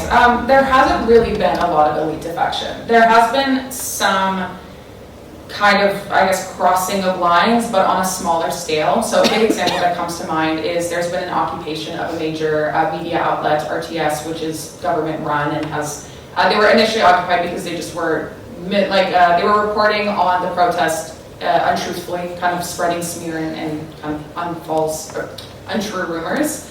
And so students occupied that area, and actually employees from that media outlet actually came out and joined them at some point. But these are employees. It's not the head of that. It's not the people who are really running the show. So there's been a little bit, Vučić kind of flamed some rumors around the start of this year that there's been sort of a faction of his party that have split off, and they're very like super pro-Russia and extreme, and he thinks they're weird, but there's not really any substantial evidence to back that up. And even if there was, that's not exactly helping the students who want a more democratic and fair society. So much of the elites have still kind of retained their allegiance, which also makes it more difficult. We haven't seen, for example, as well, like secret police, they've still continued to kind of carry out orders on, you know, trying to instigate interrogations or detain people unlawfully. Like that's still been happening. There also hasn't been this, you know, they've turned against him like it happens. And as to why, I mean, as you said, it depends a lot on, you know, whether or not they think the winds are changing and if they can still retain the same benefits from that regime.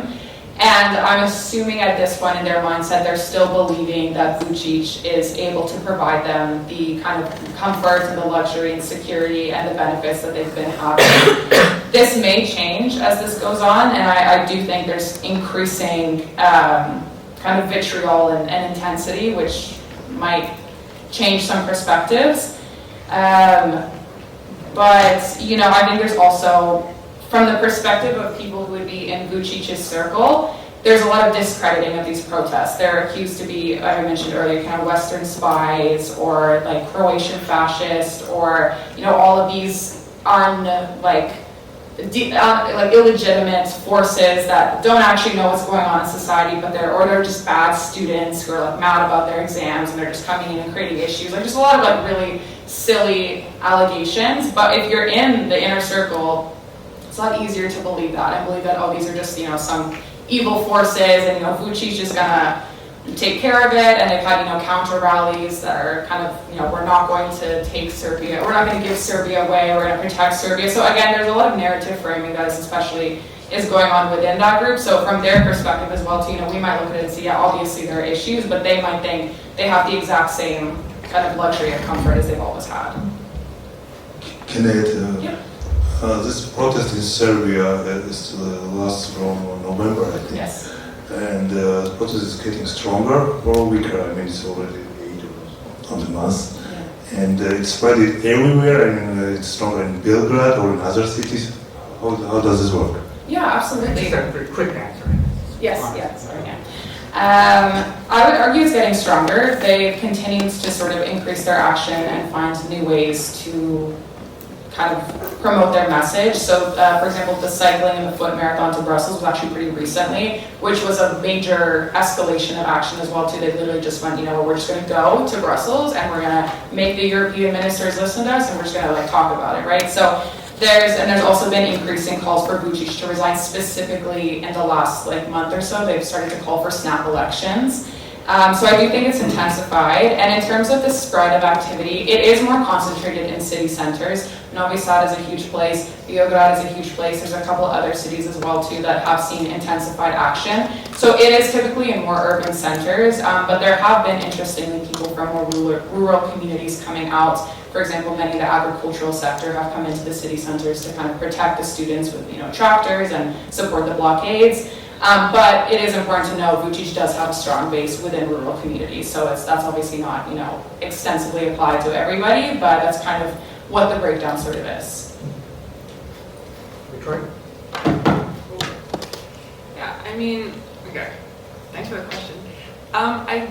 In the context of this, I can't really speak to Greek and American politics for large because there's so much going on there. But regarding the Aegean dispute, for the time being, keywords for the time being, nothing has happened with the Trump administration and active lobbying, but we are it's not been that far into it, and to assume that nothing would happen on that front is unrealistic. There are several political parties in Greece who have stated they're very open to working with Trump, who have made that clear. Even the current prime minister is in a bit of a interesting position with Trump, and so it's not a bad relationship. It's definitely preemptive to assume how things would go, but as of now, Greece and Turkey have, openly stated that for neither of them, this is a dispute over territory. They're really labeling it as this, it's airspace, traffic zones, it's economic exclusive zones, but, territory is just inherently intertwined with that. You can see it. So I definitely, I would not say that things could not further devolve, especially vis-a-vis the Trump admin. It just hasn't been, determined, but I do absolutely think that putting that all together would affect, NATO unity as well, especially with what Trump has been saying. Like I said, there are politicians in Greece who have taken much more aggressive stances to the Aegean dispute, and I think if you were to kind of meld that together with other instances of politicians that are pushing the boundaries of NATO and cohesion, I absolutely think that it could really devolve into an active situation. But so far, I'm not sure. We'll see. Yeah, thank you for your question about the Arctic and this Russia-China relationship. I'll try to be quick. I know you're looking over at us with the time. Let's go. Okay. Yeah, from what I understand, Russia is kind of keeping China at arm's length and kind of keeping China as an investor, though China is very ambitious, and it definitely is, it begs the question of, what's going to happen between their relationship. I would like to emphasize, though, that, China has filled a major void left by the West, and it's really important for Russia to have China in order to develop in the Arctic. Unlike other regions that are, very known for development or standardly it's applied, the Arctic has an exceptional circumstance for development because of how difficult it is, and it requires very specific and specialized technological capabilities and a lot of money and a lot of resources and a lot of time, and we all know kind of what China's been doing with this broad Belt and Road Initiative, so they're just kind of pumping money into a lot of things, and they're very ambitious in the Arctic. So I don't have enough expertise to fully speculate, but I also think China is a very, very important ally to Russia with regards to the Arctic, and they don't have kind of very different other alternatives to fill that gap that was left, and the technology for deep sea development in particular has been very difficult to acquire and to develop, and that's kind of the point I would make with that. I can't speculate. I can't imagine it being a huge fracturing. I understand China's very ambitious and it kind of sounds insane. But I don't think that Russia could do this without China, if that makes sense. So I'm not sure how that would look with a fracture. So I don't know if that answers your question. Yeah. If you want to add anything, you can. I mean, Sophie covered it beautifully. But yeah, I would essentially say like, even looking past the Arctic, that relationship, like China has stated that they will do whatever, like that relationship knows no bounds. So providing that support, providing that technological support, I think is really important. And I think that, as Sophie said, like Russia is keeping China at an arm's length when it comes to that. And I think they're kind of just trying to create this like mutually beneficial relationship of like equal when it's really not. But I think because the Arctic is so important, and they're both competing, I think at the same time they do similarly want the same things of like beating the West and like presenting themselves as an alternative to the West. So I think when it finally gets to that point, maybe then you'll see a wedge, but I think for the time being right now, I think that relationship is still decently solid, and I can't see it being extremely fractured in the time being. Because as Sophie was saying, like the Arctic is such a hard place to develop, especially with climate change. It's constantly evolving and the threats and the issues are constantly changing. So it's just really uncertain right now. So yeah, that's my take. Great. So to keep us more or less on time, I think we should wrap up and keep the conversation going over a quick coffee break. So we can grab some coffee and come back and be ready for the panel. So thank you for some wonderful presentations from our presenters.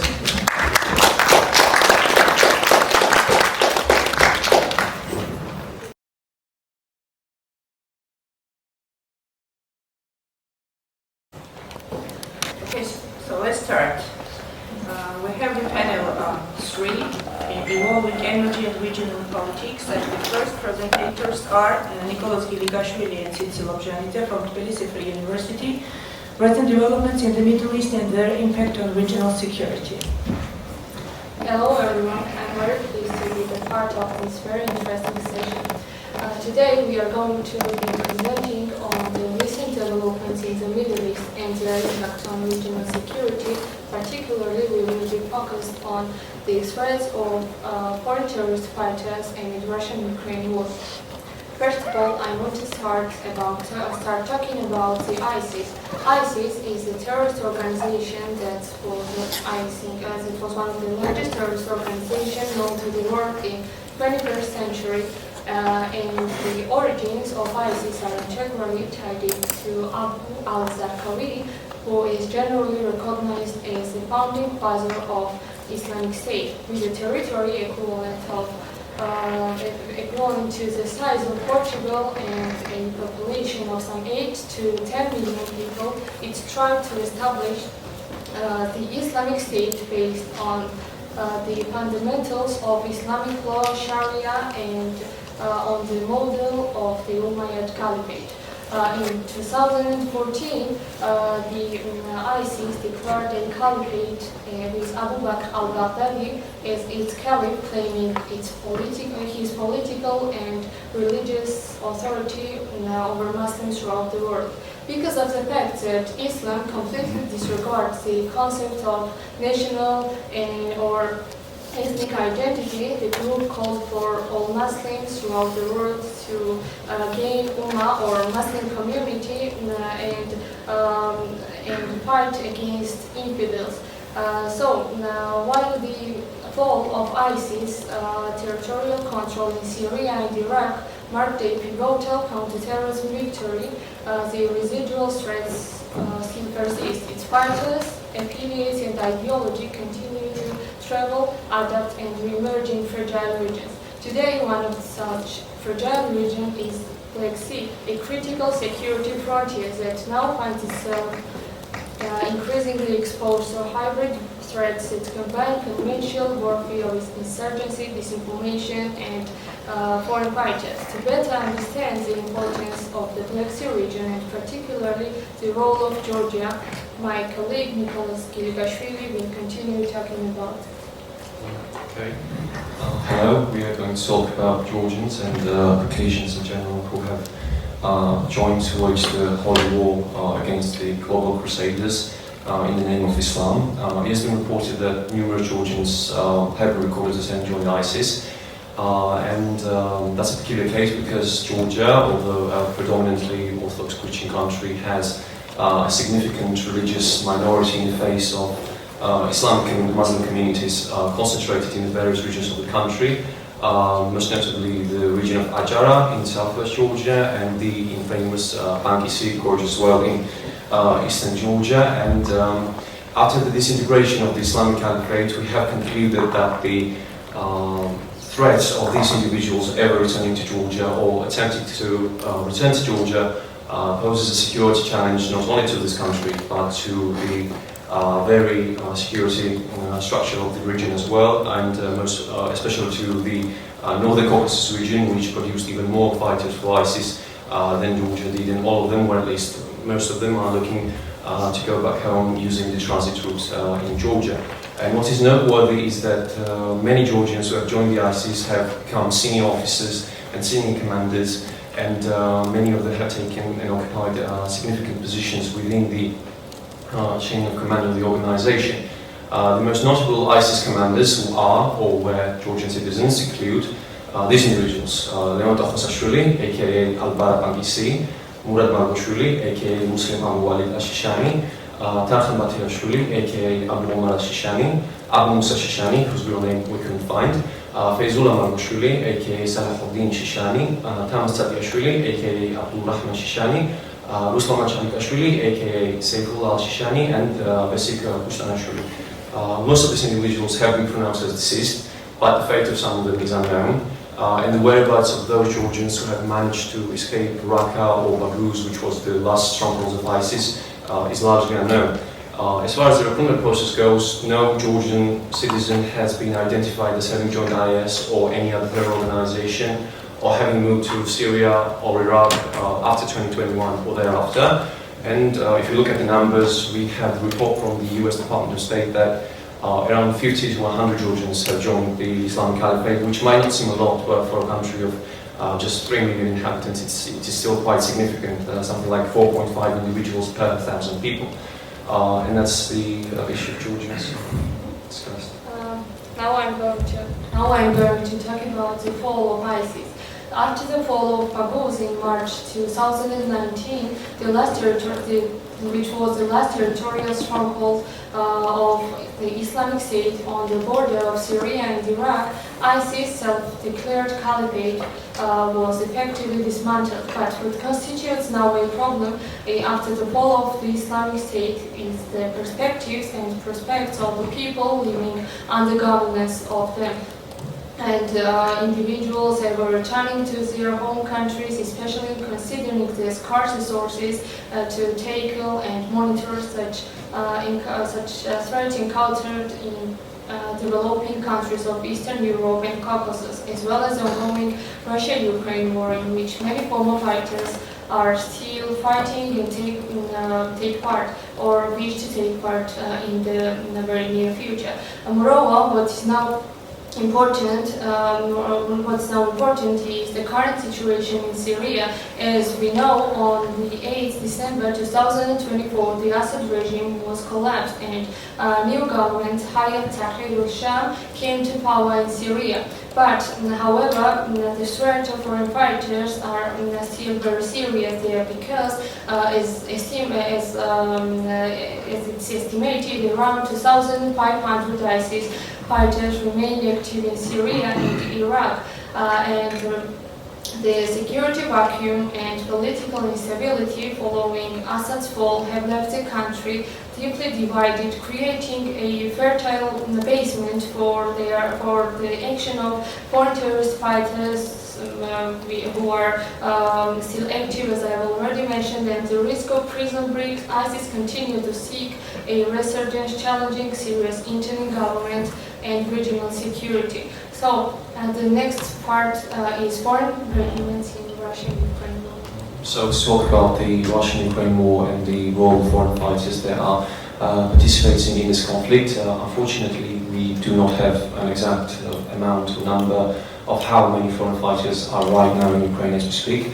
But we do know that from the invasion of Crimea, which happened in 2014, all the way up to 2019, there were estimated 1,500 to 2,000 foreign fighters that were fighting in Ukraine.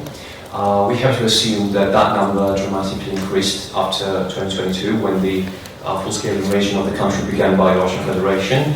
But we still have to assume that that number is still quite less than those number we witnessed in Syria, because during the Syrian civil war at its peak we saw the participation of at least 20 to 25,000 foreign fighters. But we also have to say that the foreign fighters that are active in Ukraine are more effective because they have received better training, they are better armed, they have more ammunition, better logistics, better communications, and all of that makes them more effective than those amateurs, so to speak, that we saw in Syria. And an absolute majority of foreign FTFs that are now engaging in this conflict belong to the far-right ideology. Most of these fighters, and to say on the pro-Ukraine side, the pro-Ukraine side obviously has many volunteers from throughout the world, including North America, Western Europe, South America, so on and so forth. But the top two nationalities that are fighting for Ukraine in Ukraine, apart from Ukrainians obviously, are Georgians and Belarusians. We're talking about something like 800 Georgians, and we're talking about something like 450 Georgians, 450 Belarusians from Belarus and Poland. And for this reason, the two largest military detachments and brigades that are fighting on Ukraine's side that are foreign is the Georgian Legion and Kasus-Kalinowski Regiment of Free Belarus. We also have to mention Aegean which is a radical Islamist organization that is fighting in very few numbers, but is fighting for Ukraine.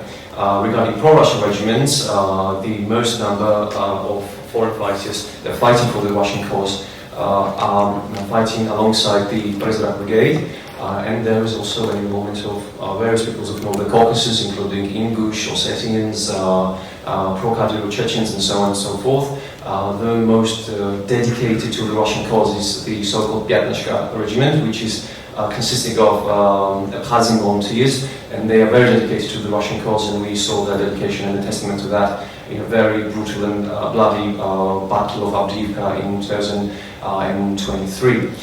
Regarding the radical Islamists, the official sources of radical Islam state that the true Muslims should not participate in this conflict at all. Because Russia and Ukraine are both Christian countries, it means that this is the war between the infidels and the crusaders, and true Muslims should not have to do anything to do with it. But still, Kremlin propaganda managed to make some Muslims in Russia believe that Ukraine is actually a puppet regime of the Western imperialism, that they are taking direct orders from Washington DC, and therefore true Muslims should be fighting against Ukraine, because fighting against Ukraine means fighting against Antichrist, aka United States of America itself. While the pro-Ukrainian Islamists fight there, I mentioned Aegean before, because it is led by the same men who have a very strong anti-Russian sentiment because of their experiences during the Chechen wars, which they fought obviously against the Russian Federation.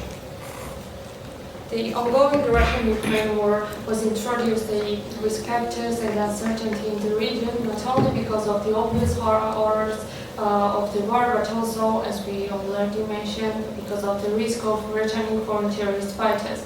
These individuals, often ideologically driven and combat experienced, pose a significant threat to not only region but also internationally. And as frontline shift or the war de-escalates, many of these fighters may attempt to return to their own countries or to find refuge in the third country, or just move clandestinely through forest borders in Western Europe. In all scenarios, the risks of future terrorism activity, radicalization, and others of involvement in transnational criminal networks is substantial. The aforementioned region has emerged as both a strategic transit corridor and a potential target for foreign terrorist fighters, particularly in the context of this war. Motivated by jihadist ideology, these individuals seek to either radicalize combatants in the battles or just gain general combat experience that they will use in the future, fighting against infidels, and use the region generally as a gateway to get to Europe and carry out some terrorist attacks. And despite existing bilateral efforts and improvements in border security, the region's intelligence, legal and surveillance infrastructure remains uneven and often under-resourced, which makes it difficult to deal with security challenges happening there. So, what about the issue definition? In order to define the issue, it's very quite simple really, because those people that have managed to survive the fall of ISIS and the fall of Baghouz and the fall of Raqqa find themselves in very, very bad conditions, because they're either apprehended by the Iraqi government and are right now under the custody of Iraqi authorities. They are in prison, so to speak, while those that were in Syria at the time are now in detention camps that are controlled by the SDF, that is the Syrian Democratic Forces. And just to present a portrait of what's going on at these camps right now, the most recent Red Cross Committee Commission that was assigned to these camps to study conditions described the situation in this camp in their report with just one word, and that one word was apocalyptic. So the situation is catastrophic. We have serious allegations of human rights abuses going on as we speak right there, and what is most crucial right now is for the countries of origin of these people to repatriate their citizens and bring back home, or at least use every means available to negotiate better conditions for them, or just prevent human rights abuses that is going on right there. And the issue that we define and the problem we see at hand presents itself by the fact that in none of the countries of the Black Sea region have so far undertaken any of these efforts. And for this reason, we have given out recommendations regarding this matter, and the policy recommendations are as follows. The first and foremost recommendation that we have given out for Canada, the thing that Canada can do is to help the countries of the Black Sea region to modernize their intelligence and security services. We're talking about the strengthening border checkpoints in monitoring and screening processes, which will prevent the individuals who have links with FTOs or are associated and affiliated with FTOs, that is foreign terror organizations, or are listed by the Interpol, or just any person whose background can raise a credible suspicion to be stopped and intercepted. Beyond that, we have to also establish a maritime task force and a maritime joint patrols on the maritime routes. And all of this, as well as the real-time biometric databases, which will be available for all the countries involved, will mitigate the transit threats very seriously. And we have also recommended, as I said, the establishment of the task force. Anything that does task force should be accompanied with satellite surveillance. So we're talking about AI-assisted behavioral analytics. We're talking about the shared data on FTF movements, radicalization indicators, as well as the criminal records, and all of them can be used as the early warning systems in order to enhance the detection and interception capabilities. The second recommendation involves the current status of the FFs, the foreign fighters, which are now in harsh conditions, and we believe that it is important for the countries of the Black Sea region to activate the repatriation process and just to ensure that their citizens come back and return home safely, and countries must be guarantees that their passage home will be safe and their rights will not be infringed. And we think that Canadian expertise and experience and Canadian participation in this matter, it could be very valuable, especially with the participation of human rights organizations and the usage of every available diplomatic resource. And we also have to talk about what happens once these people return, and we have recommended the implementation of critical social programs, which will be aimed at safeguarding the national interests and preventing the re-radicalization of these individuals once they return. But most importantly, however, the aim of these programs must be to ensure complete reintegration and resocialization of these individuals back into the civil society.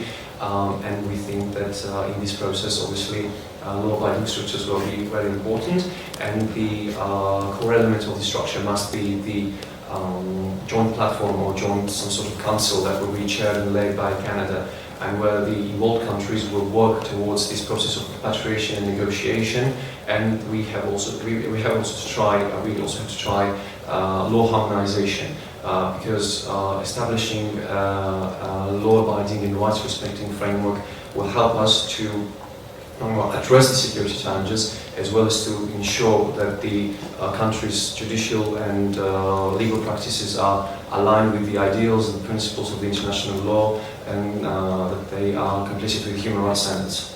So to conclude our speech, there are thousands of individuals who have gone from the Black Sea region to Syria and Iraq and would be an example of the challenging consequences that might be presented if the issue of foreign terrorist fighters won't be dealt as soon as possible. In this regard, involvement and coordination of Canadian and Black Sea Norwegian countries' government are essential and truly very much needed, as we already mentioned, that Canada, as a global actor with a strong commitment to counter-terrorism, humanitarian law, and international cooperation, is well positioned to play a transformative role in shaping a coordinated response by supporting capacity building, facilitating regional dialogue, offering legal and technical assistance, and fostering human and evidence-based reintegration programs. Canada can help ensure that the Black Sea region is not only more resilient to terrorism, but also a model for balancing justice and security. Thank you.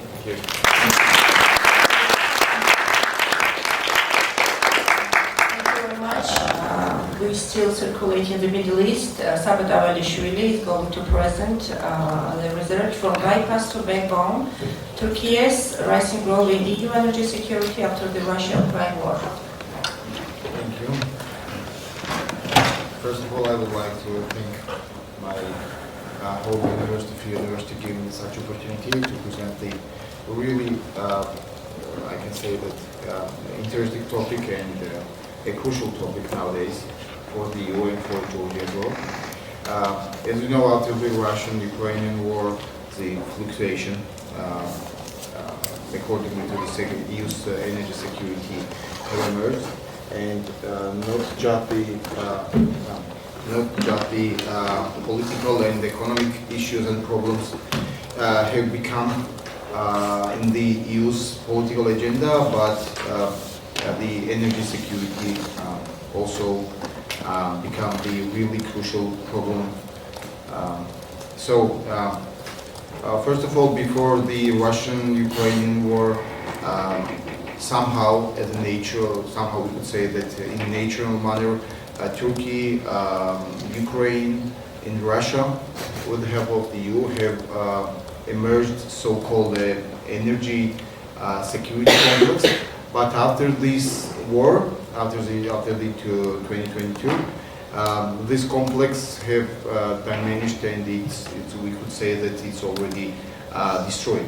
So EU is trying to diversify its energy resources, and in this manner, Turkey is playing a real crucial role. In this context, Vladimir Putin also tried to reintroduce its own currency, ruble, to the European continent. And right after the Russia-Ukraine war in the spring of 2022, he issued a really specific decree which was demanding to the EU countries to pay to the Gazprom in rubles. After the collapse of the Soviet Union, it was the first time that Russia was trying to somehow make the economical invasion, let's say, to the European continent. The system was introduced like this, that the European countries was paying for Gazprom. They had to open 2 bank accounts to the Gazprom bank. The first one was in an exchange currency. It could be euros and dollars, and the second one should be in rubles. But Western leaders called the Russians this step as, of course, as blackmail. And Poland's Minister of Climate and Environment, Anna Moskova, said that in a case if Russia cut the supplies, Poland's energy security was ensured, and it would not agree to Russia's conditions. As well as Bulgaria's Minister of Energy, Alexander Nikolov, also admitted that the loss of gas supplies from the Russian Federation would not cause significant problems for Bulgaria. And he also added that it was obvious that natural gas was used as a political tool to make a pressure on EU's leader and to the European Union as well. However, as those countries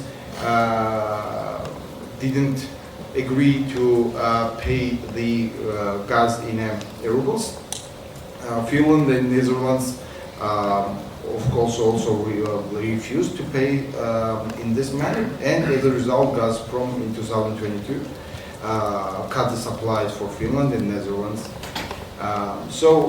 In the EU's political agenda, the diversification became really crucial, and in this manner, Turkey was playing a really important role. First of all, because Caspian supplies, as Turkey is neighboring those Caspian supplies, and secondly, the Middle Eastern supplies, the Gulf states, we could say. It also should be mentioned that energy-related sanctions, which was imposed by both sides to each other, to be say that as early signs of the new Cold War, we could say that it's a new early sign of new Cold War. And Russia also views its energy sources as a tool to achieve some kind of its political and military objectives. It's also, of course, it's directed against West, against the EU. So following the war in Ukraine, Russia has also interested in the direction of energy transfers through Ukraine and trying to find alternative routes. The ongoing war had led to disruption and fluctuation in energy supplies as well, as I mentioned.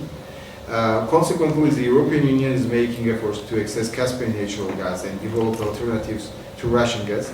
In doing so, it aims to ensure sustainable energy supply. Increasing access to the gas also creates a competitive environment against Russian gas. So, at this point, I would say that Turkey's geostrategic position becomes significant, as it is the most critical country through which these alternative roads could pass, and is passing nowadays. This is also in the interest of the European Union for Turkey to play a key role along a road that provide access to the Caspian, as I mentioned, and the Middle East, and other southern and eastern energy sources. So, as it can be understood, Turkey is a stable country located precisely between energy producing regions and energy consuming countries. Therefore, it can be said that Turkey could play a strategic role in diversifying the EU's gas supplies by establishing new gas pipelines carrying gas from the Caspian and the Middle East to Europe. The Russian-Ukraine war is also significant in enabling Israel to sell its natural gas to Europe via Turkey, positioning itself as an alternative energy supplies for Europe, as Israel was already mentioned about its gas supplies. But we could say that there is some kind of problems nowadays, but we could see what's going to be happening in the future. And this was why, during the war, Israel president paid a visit to Turkey. As a result, it can be said that Europe may consider not only the Caucasus, but also the Mediterranean road as an alternative energy supply corridor. So, we couldn't say that Turkey was unprepared in this matter. Turkey's intention to become a regional energy corridor within the framework of the Middle Eastern corridor initiatives is well known. So, to achieve this goal, Turkey is working to increase and develop the energy infrastructure, I mean transit infrastructure, for energy transmission lines. Energy transmission lines, we could say that Turkey have started in 1980s to build the pipelines, the gas pipelines and the oil pipelines. The gas pipelines is well known that like for us, for Georgians, very crucial is Baku, Tbilisi, Baku, Tbilisi, Ceyhan pipelines. But the most important one, which could play the crucial role between Turkey and the EU, is the interconnector, which is connecting Turkey to Greece. Like this one is just one, the main pipeline, the main supplies, which could be supply EU with an energy. As we can see, and as we all well know, that Turkey occupies a crucial role for this to transfer the natural gas between the Caspian Sea and Balkans, the transportation of Iraqi oil to the Mediterranean as well, and the transit of Russian energy sources across the Black Sea. The Russian-Ukrainian war has further increased Turkey's geostrategic importance in the context of energy transition. So, as we are talking about the Caspian resources,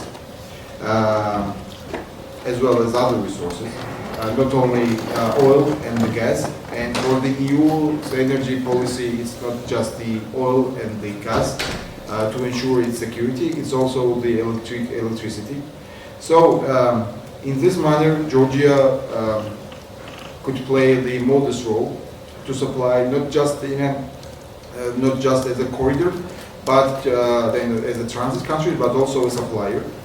If you look to the Georgian energy potential and projects which are in progress or already finished, mostly Georgia has an advantage of its electrical, hydropowers, nor mentioned in the transit potential as well, of course.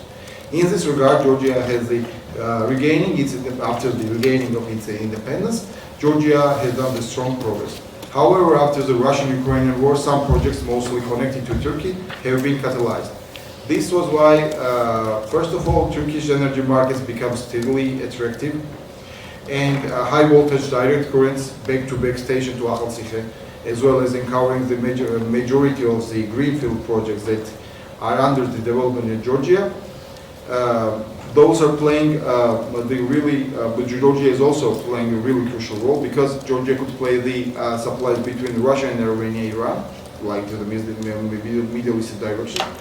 Azerbaijan and Turkey, like the Caspian resources directed to Turkey, and after Turkey directed to the EU.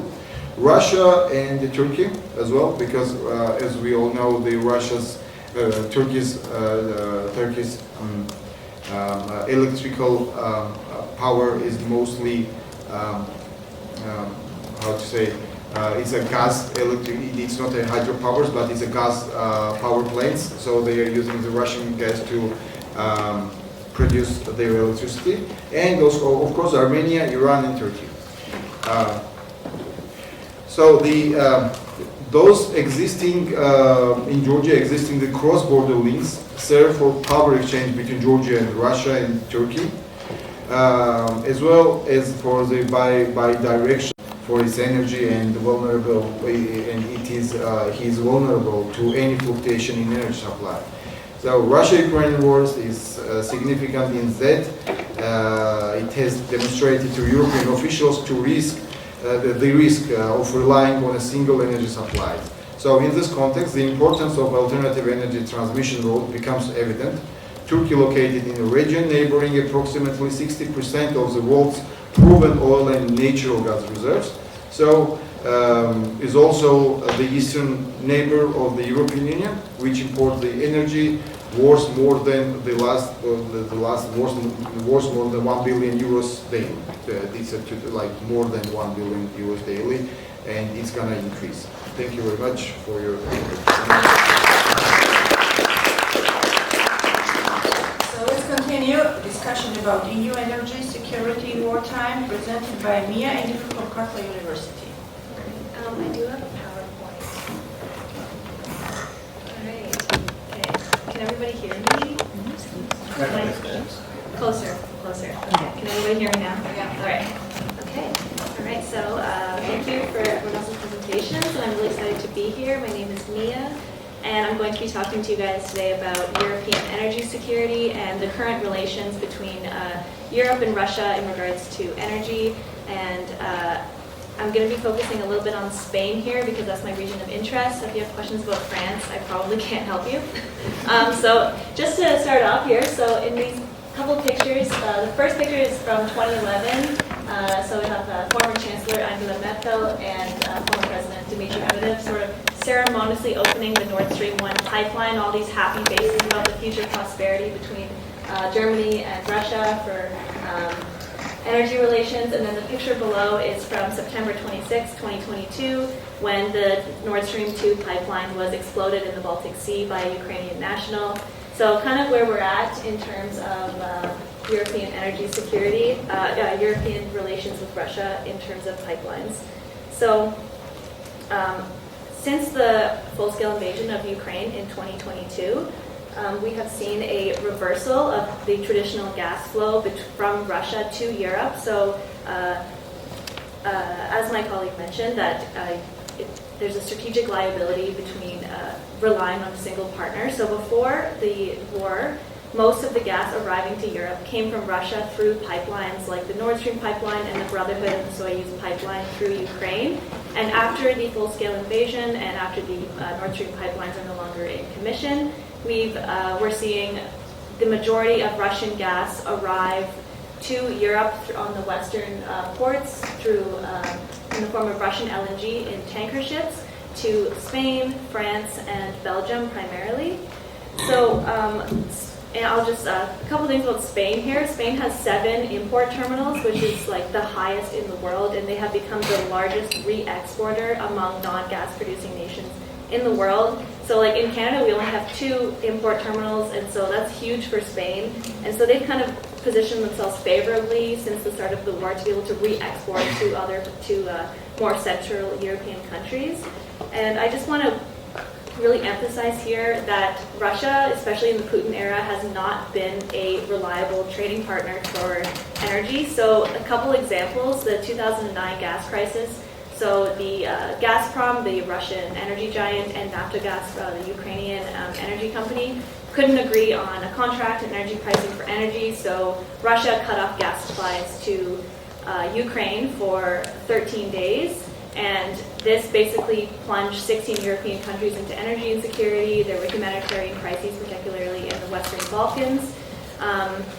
More recently, just in January 2025, I'm sure some of you heard about the gas crisis in Moldova. Moldova is the most energy insecure country in Europe because they rely entirely on Transnistria for the autonomous province of Transnistria for electricity, which gets all of their gas from Russia.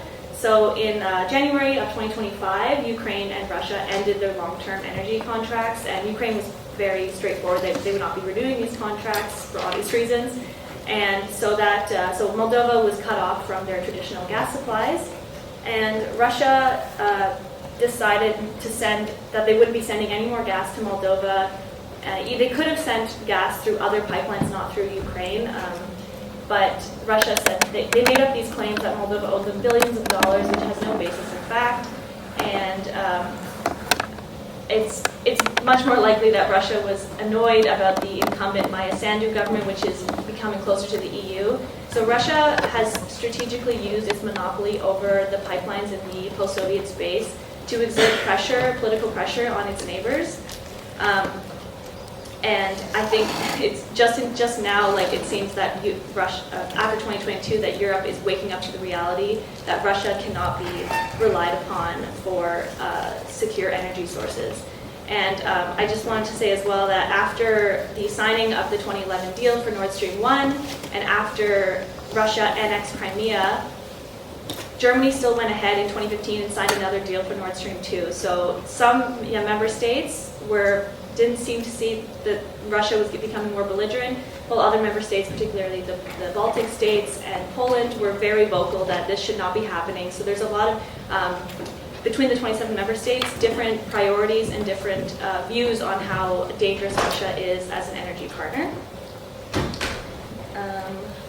So since the start of the war, there has been a decrease in the import of gas from Russia. So before the war, 45% of energy that Europe received was from Russia, and now it's about 19%. So there has been a decrease, but in the last year, there has been in 2024, a notable uptick in imports of gas in the form of Russian LNG. So if you go onto the European Union website, it says like, Europe has done a great job of decreasing gas to 19% thanks to imports of LNG, but it doesn't specify that that's Russian LNG.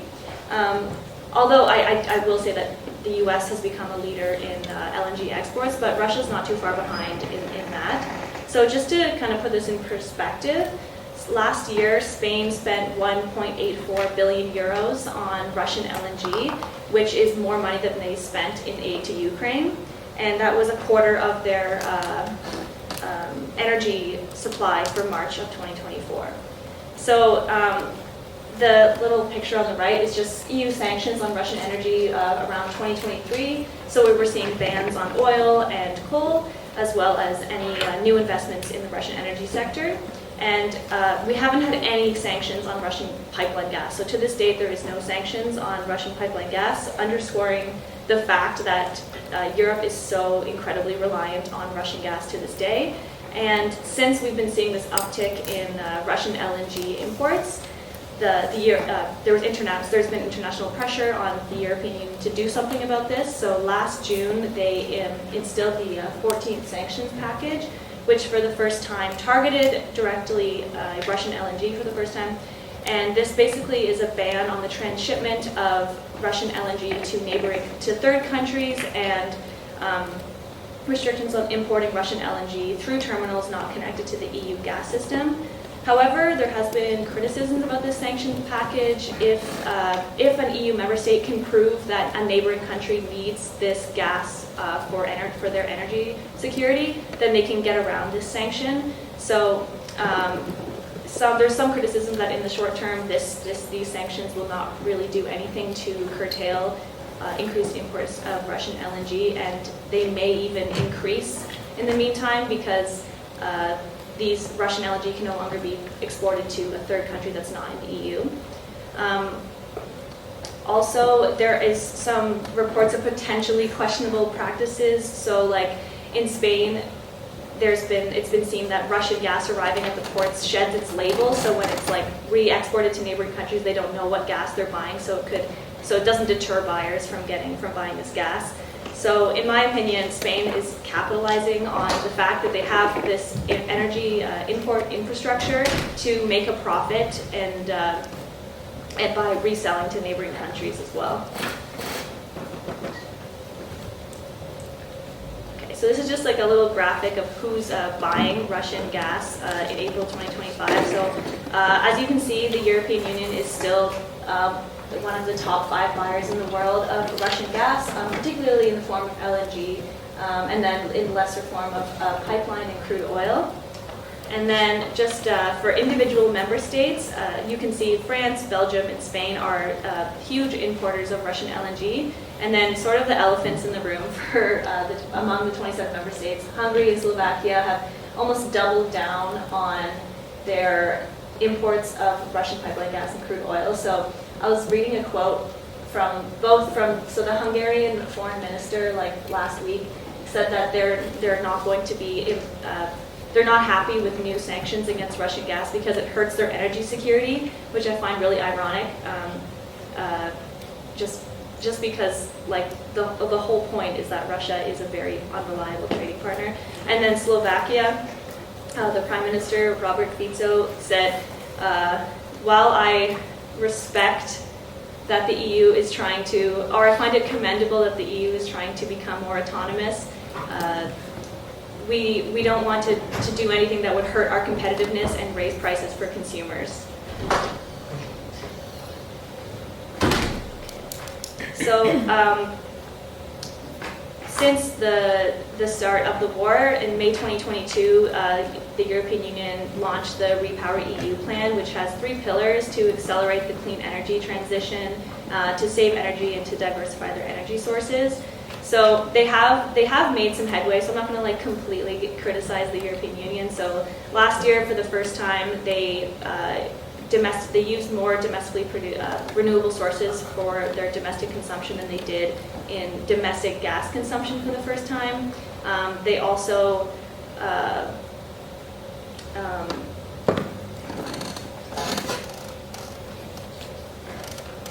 just totally lost my train of thought. They've also added another sanctions package. So the 17th sanctions package was announced just in May, so a month ago. And in terms of energy, they've announced that they're going to be harsher on the Russian shadow fleet. So the Russian shadow fleet is basically like a fleet of outdated vessels that have no insurance, and they've shed their they put like Liberian flags and like Cameroon flags on the ships to hide where they're from. And so the European Union is going to try harder to actually identify these ships so they don't continue to evade sanctions. There's also been talks about actually like finally sanctioning the Nord Stream pipeline, which is not in operation right now. but there have been talks, I hate to bring up the United States again, but there have been talks that American investors are planning on buying the Nord Stream pipeline whenever the war ends, and American investors have said that Europe will wake up to the fact that they need Russia, and when they wake up, they'll come running to us. And so apparently there's American lobbyists that want Trump to buy this pipeline. So there's been fears that this will continue, like that Europe will get bored of the war and then they'll just continue to buy Russian gas. So there's been talks about new sanctions happening. This hasn't happened yet, but the German Chancellor, Friedrich Merz, has said that he has no intention of ever opening this pipeline ever again. And just this past Thursday, Merz and Trump had a meeting and in the White House, and Trump said that Merz said that the Nord Stream pipeline was a mistake and that they never should have done it in the first place. So that's the first time that they've said that, and also that they'll never be getting Russian gas into Germany again. So that's a good sign. And also, I just wanted to quickly mention as well that I'm sure some of you heard about the blackout on April 28th in the Iberian Peninsula. So it was like the biggest blackout that Europe has seen in recent memory. And all of Spain and Portugal, parts of France lost power for over 24 hours. And I don't want to speculate too much, but there hasn't really been any reason about why this has happened. There's been speculation that it's because Spain is too reliant on renewables. Potentially it was a cyber attack, but we don't really know. But what experts have said is that Europe needs more energy. So they need to find new trading partners. And I'll just quickly say as well that Canada could potentially become a new trading partner for the European Union. We're going through a bit of a transformation ourselves in that regard, and we do have a lot of natural resources, so we have the potential to export LNG to Europe to fill that supply gap. Although we don't have, at this moment, the LNG and infrastructure, we only have 2 imports. I listened to a talk between a Polish minister recently and on one of our on CBC in Canada, and they were saying that they would really like to buy from us. So that could be a potential new relationship with both of us. So I guess I'm almost out of time, so I will end it there, and I will be happy to take your questions. Thank you very much, all the panelists, with interesting presentation. So any questions?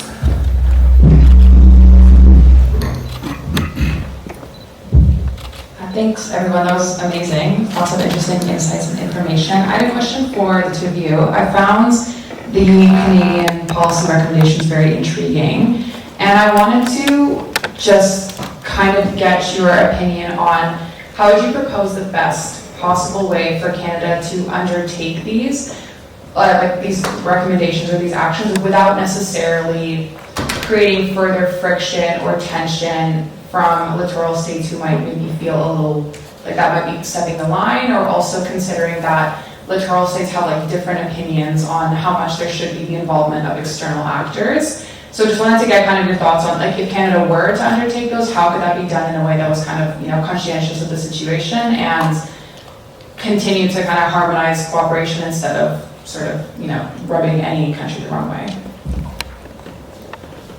Well, in that regard, we have to say that regardless of how different the policies of the class region countries might be, all of them will actually agree that the human rights standards must be respected.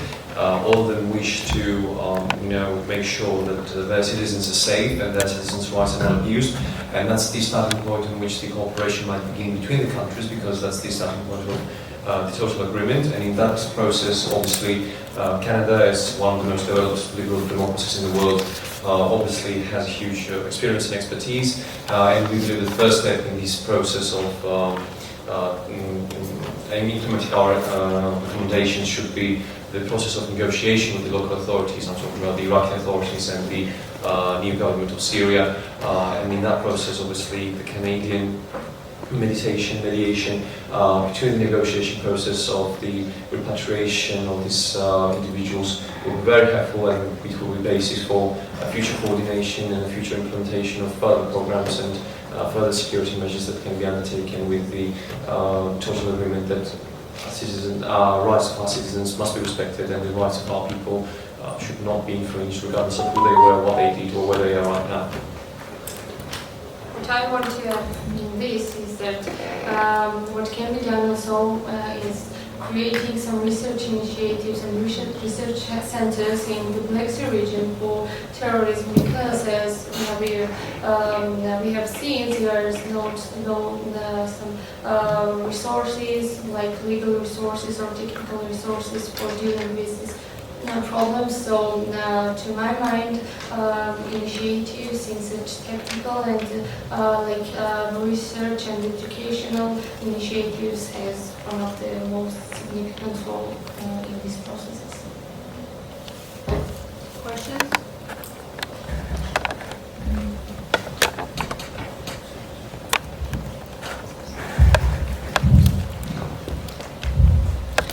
Hello, first of all, thank you all of you for your insightful speeches and presentations. I have a question for Mia. How would you assess the price issue about these gas terminals and reducing the dependence on Russia's gas and LNG terminals?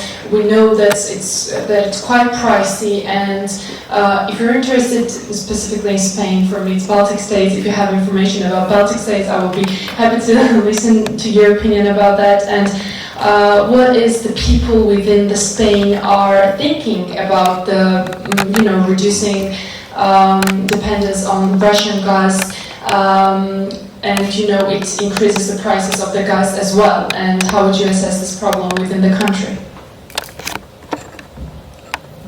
Okay, so there was like 3 questions in there, kind of. So the last part was about, so how do the people in Spain see like the investment in or moving away from Russian gas, and then price of new LNG infrastructure, and then potential. Am I missing another one there? Yeah, no. Okay. That was all. So I think a lot of countries are like in a precarious position where they need to. Am I talking into this thing correctly? Where they need to invest properly. They need to invest into defense, but they also like.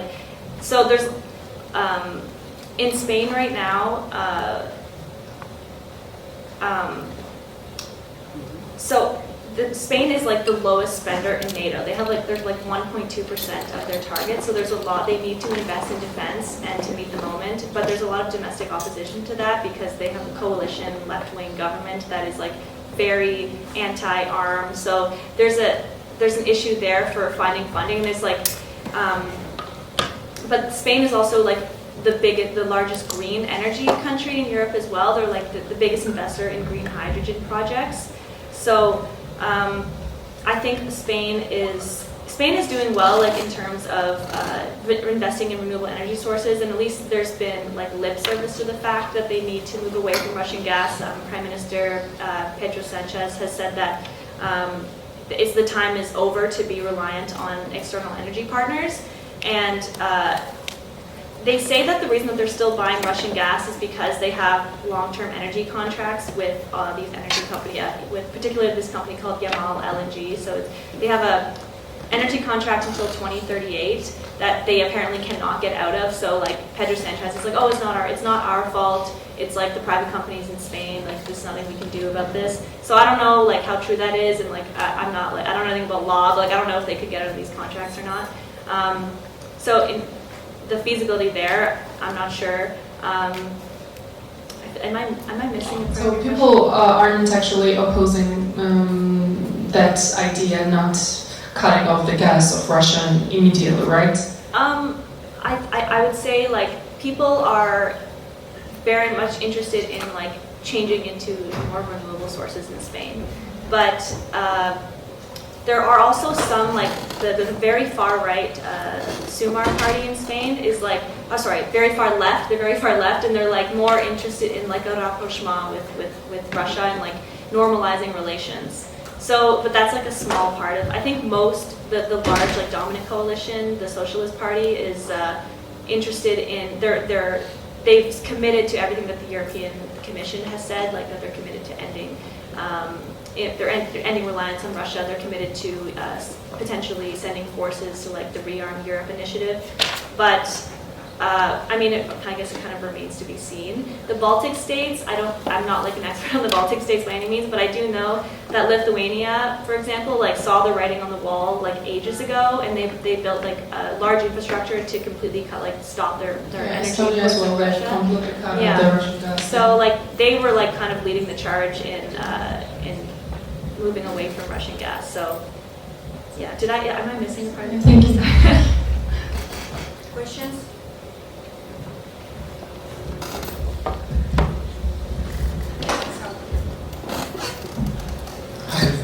First off, I'm from Archipelago, US, on a great presentation. My question is to both the presentations that talked about energy security. When a state is faced with energy instability, what incentives do they have then to shift more towards like green or sustainable energy? Both of you have mentioned it to some extent in your presentations, but like how can this energy instability shift towards like a better, more progress towards like addressing environmental security or like pathways to more sustainable energy sources? First. So like, whenever like a state is trying to become, they always have like a balancing act between energy security, affordability, and environmental sustainability as well.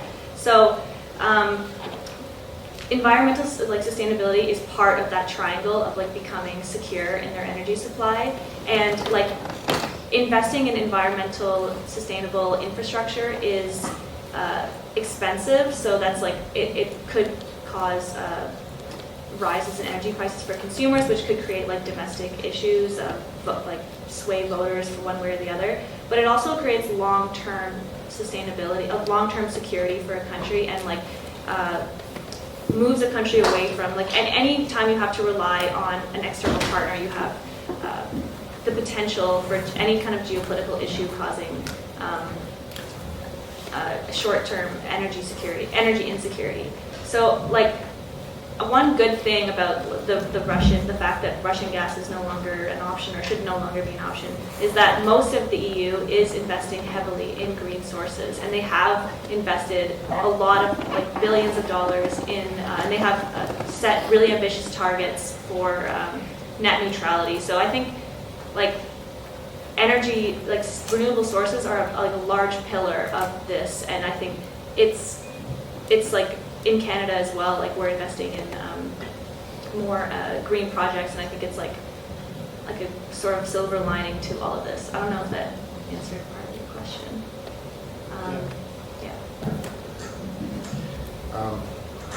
Actually, your question is not just interesting, but also the crucial. First of all, mostly, mostly the people understand this green energy that is kind of cheap, and it could be like built up really easily. But as my colleague mentioned, it's not cheap. First of all, it's not about just the production. It's about the distribution. And environmental sustainability is just we could say that we're talking about the EU, so it's about the legislation system. Environmental sustainability, as you mentioned, if I'm not wrong, right? You were mentioning about environmental sustainability, right? Yeah, environmental sustainability is the case of the legislation. Mostly, when you are talking about the security in any manners, like it could be energy security, it could be some other security. The security is mostly, and every time it's like most important than some other sustainability. It could be environmental sustainability as well. So for the EU, yes, of course, because for the EU we are talking about the EU security, EU's energy security, and it's a case of, as I mentioned, it's a case of legislation system. So you couldn't implement any new project, you couldn't implement any new construction hiding those legislation systems. So mostly, and it's a case also why this green energy price is getting higher. So mostly when we're talking about the energy sustainability, it's a case why those production and why those construction prices is increasing. So yeah, like it could ensure a single state's energy security, but it needs a lot of funds from nowadays. But in the future, yeah, it has a big prospects, I guess. Actually, I wanted to add a couple things. I just thought of that the European Union has like provided billions of dollars of subsidies for consumers, because like increasing like heating bills or price at the pump is like really tied to is really tied to like domestic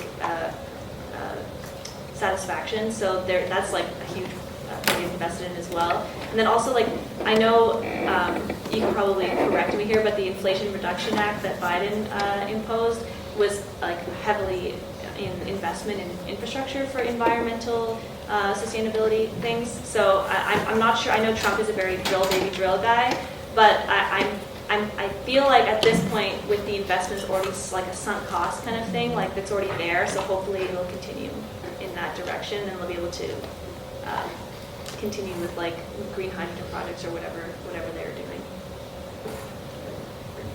Hi. So just want to congratulate you all on excellent presentations, but I have a question regarding Turkey and energy security for the EU. This is a question that has plagued me for a little while, as I read an article mentioning that perhaps the Caucasus and Turkey could lose foothold with energy security as the EU pursues the green energy transition further. Now I know we just talked about how it's more security over sustainability, but should the EU reach a point where it can pursue both together, what are the implications for Turkey and the Caucasus, if you can speak on that at all? Thank you. If I understand this correctly, you are talking about this implication for Turkey and for Caucasus to supply the EU? Essentially, yeah, because the energy is a large point which the Caucasus and Turkey rely on for their relations with the EU. So I was curious. Yeah, mostly when we're talking about the implications, we could just look at the map. And so we don't have the Caucasus has a really small amount of oil and gas resources. Let's say, yeah, Azerbaijan is exporting oil and gas to the EU. But when we're talking about Georgia and Turkey, we are mostly the transit countries. So we are just making those energy resources to flow from the production to the supplier. So this is the case when we are talking about this middle corridor as well. I don't know how this project will gonna affect on the Caucasus and the Turkish economy, but and how it's gonna be ended, let's say, because it's in progress. But Aegean government to open this Zangezuri corridor. So this corridor will gonna connect Azerbaijan to its Nakhchivan region, which is like directly connected to the Turkey. So I'm not saying that in 10 years and into 15 years it could be alternative pipelines like Baku-Tbilisi, Ceyhan, or Baku-Tbilisi, Erzurum. But if this corridor we're gonna open, and if this corridor we're gonna be secured by the NATO member state as Turkey is, so and it's gonna be secured corridor like Baku-Tbilisi, Ceyhan, Baku-Tbilisi, Erzurum pipeline would get a big competitor, and like in any case, if we are talking in a wider picture, South Caucasus is playing a crucial role for Turkey to make the we are talking just over Caspian resources. If we are talking for the Middle Eastern resources like Iran, Iraq, Syria, so of course like South Caucasus is out of the game, but in Caspian resources, like because of this, like Georgia, in 2018, from the pipeline, production, pipeline transit was increased. So, I mean, like for Caspian resources without South Caucasus, it's possible for the. Thank you, Salomon.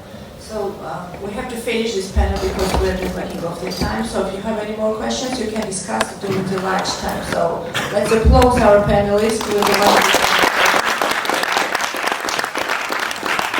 And we have to move directly to the next panel about the South Caucasus and Eurasia. Thank you very much. Thank you.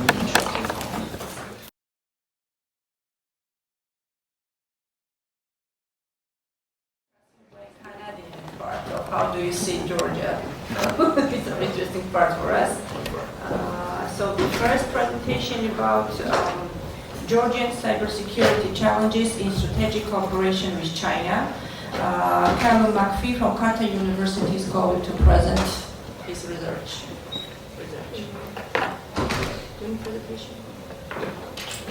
So in the interest of time and setting everything up, I'm just going to do mine without the presentation. But thanks everyone for being. Can I take this? Can everyone hear me? Well, thank you all for being here today and for listening to my presentation. I'm Gabriella, and I'm a student from Carleton's Institute of European, Russian, and Eurasian Studies, and I'm currently on academic exchange year at Ilia State University. My presentation, Autonomy or Alignment, Decoding Georgia's Strategic Orientation, is the background and framework for my honors research essay, which is similar to the concept of undergraduate thesis, which I'm continuing and completing from Tbilisi this upcoming summer in affiliation with the University of Georgia's Security, Policy, and Nationalism Research Center. Broadly, this project aims to uncover the long-term impacts of information warfare in Russia's military strategy on the strategic orientation of small states it's used to target, like Georgia. So today, I'll be presenting specifically on the Georgian case study, looking at how Russian information warfare during and after the 2008 August War shaped the Georgian government's current strategic orientation. Ultimately, I hope that this will provide a small example of my current work in what plays the biggest role in shaping the security perspectives of small frontline states and how this presents in their political decision-making processes regarding foreign policy alignment. This project is still in the early stages, so I'm excited to hear feedback and share what I've developed so far. So, in the present day, what drives small state strategic orientation? With the ongoing emergence of a multipolar world order, great powers are increasingly seeking to carve out spheres of influence in their respective regions. In an unstable international system like this, maintaining security becomes increasingly difficult for small states in contested regions. As a result, they attempt to balance relations with various regional and international powers off of one another without aligning specifically with one in particular. We can refer to this approach as strategic autonomy. At the present moment, post-Soviet Eurasia is one such contested region where states attempt to adopt this orientation of strategic autonomy in their foreign policy postures. This is particularly noticeable in the current case of Georgia. Traditionally as a state, Georgia has pursued a Euro-Atlantic orientation in its foreign policy alignment. This broadly refers to seeking deeper integration with the United States and Europe, as well as European and transatlantic political and security structures like the EU and NATO. However, this has changed dramatically since the beginning of the full-scale invasion of Ukraine in 2022. When the war broke out, the current government refused to join in Western sanctions and other restrictive measures imposed by the EU and NATO member states on Russia, choosing to instead continue trade and free flow of flights, amongst many other things. Simplifying heavily for time's sake, this began the progression of developing closer ties, particularly economically and socially, with Russia, China, and other regionally based autocratic powers, while at the same time pulling away from values-based alignment with the US and EU. This, as many of us know, culminated with the pause in the EU accession process until November 2028 and the end of the strategic partnership with the US soon after. The position of the current Georgian government would argue this to be necessary in order to preserve Georgia's sovereignty in an increasingly unstable geopolitical region. However, is this actually the case, and has the government succeeded in achieving strategic autonomy for Georgia? We would argue, unfortunately, that this is not the case. While they may see this as a necessity, they have lost the ability to maneuver by breaking and de-establishing ties with important Western partners like the United States and the EU, and have further lost the ability to maneuver and strategically move to the best benefit of their own state's interests by closer alignment with China, Russia, and Iran. So, ultimately, my presentation today has focused on understanding how past Russian aggression towards Georgia and the threat of potential future aggression has shaped the Georgian government's current geopolitical alignment choices. Well, this is important just to present a bit on where this project will progress from here. I intend to shift the progression of my research to dive more deeply into the strategies Russia used to do this, starting with the original context during the 2008 war.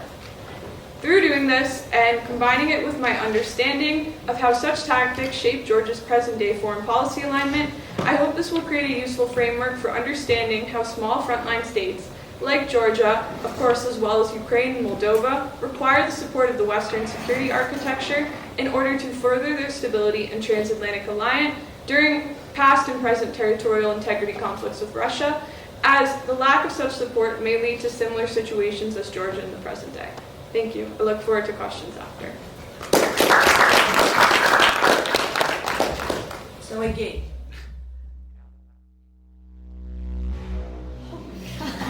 That's an introduction. Carleton University, Georgian cybersecurity challenges in strategic cooperation with China.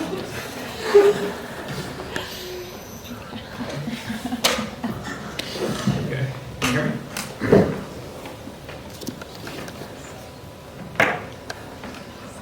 So I'm going to be presenting some work I did with the Rondelli Foundation. We had an internship. In the first couple of months I was in Georgia.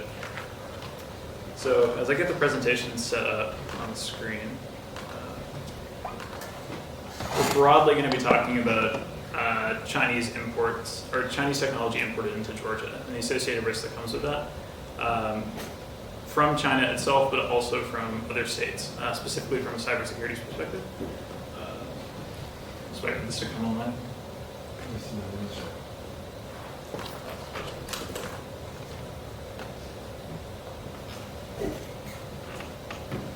Okay.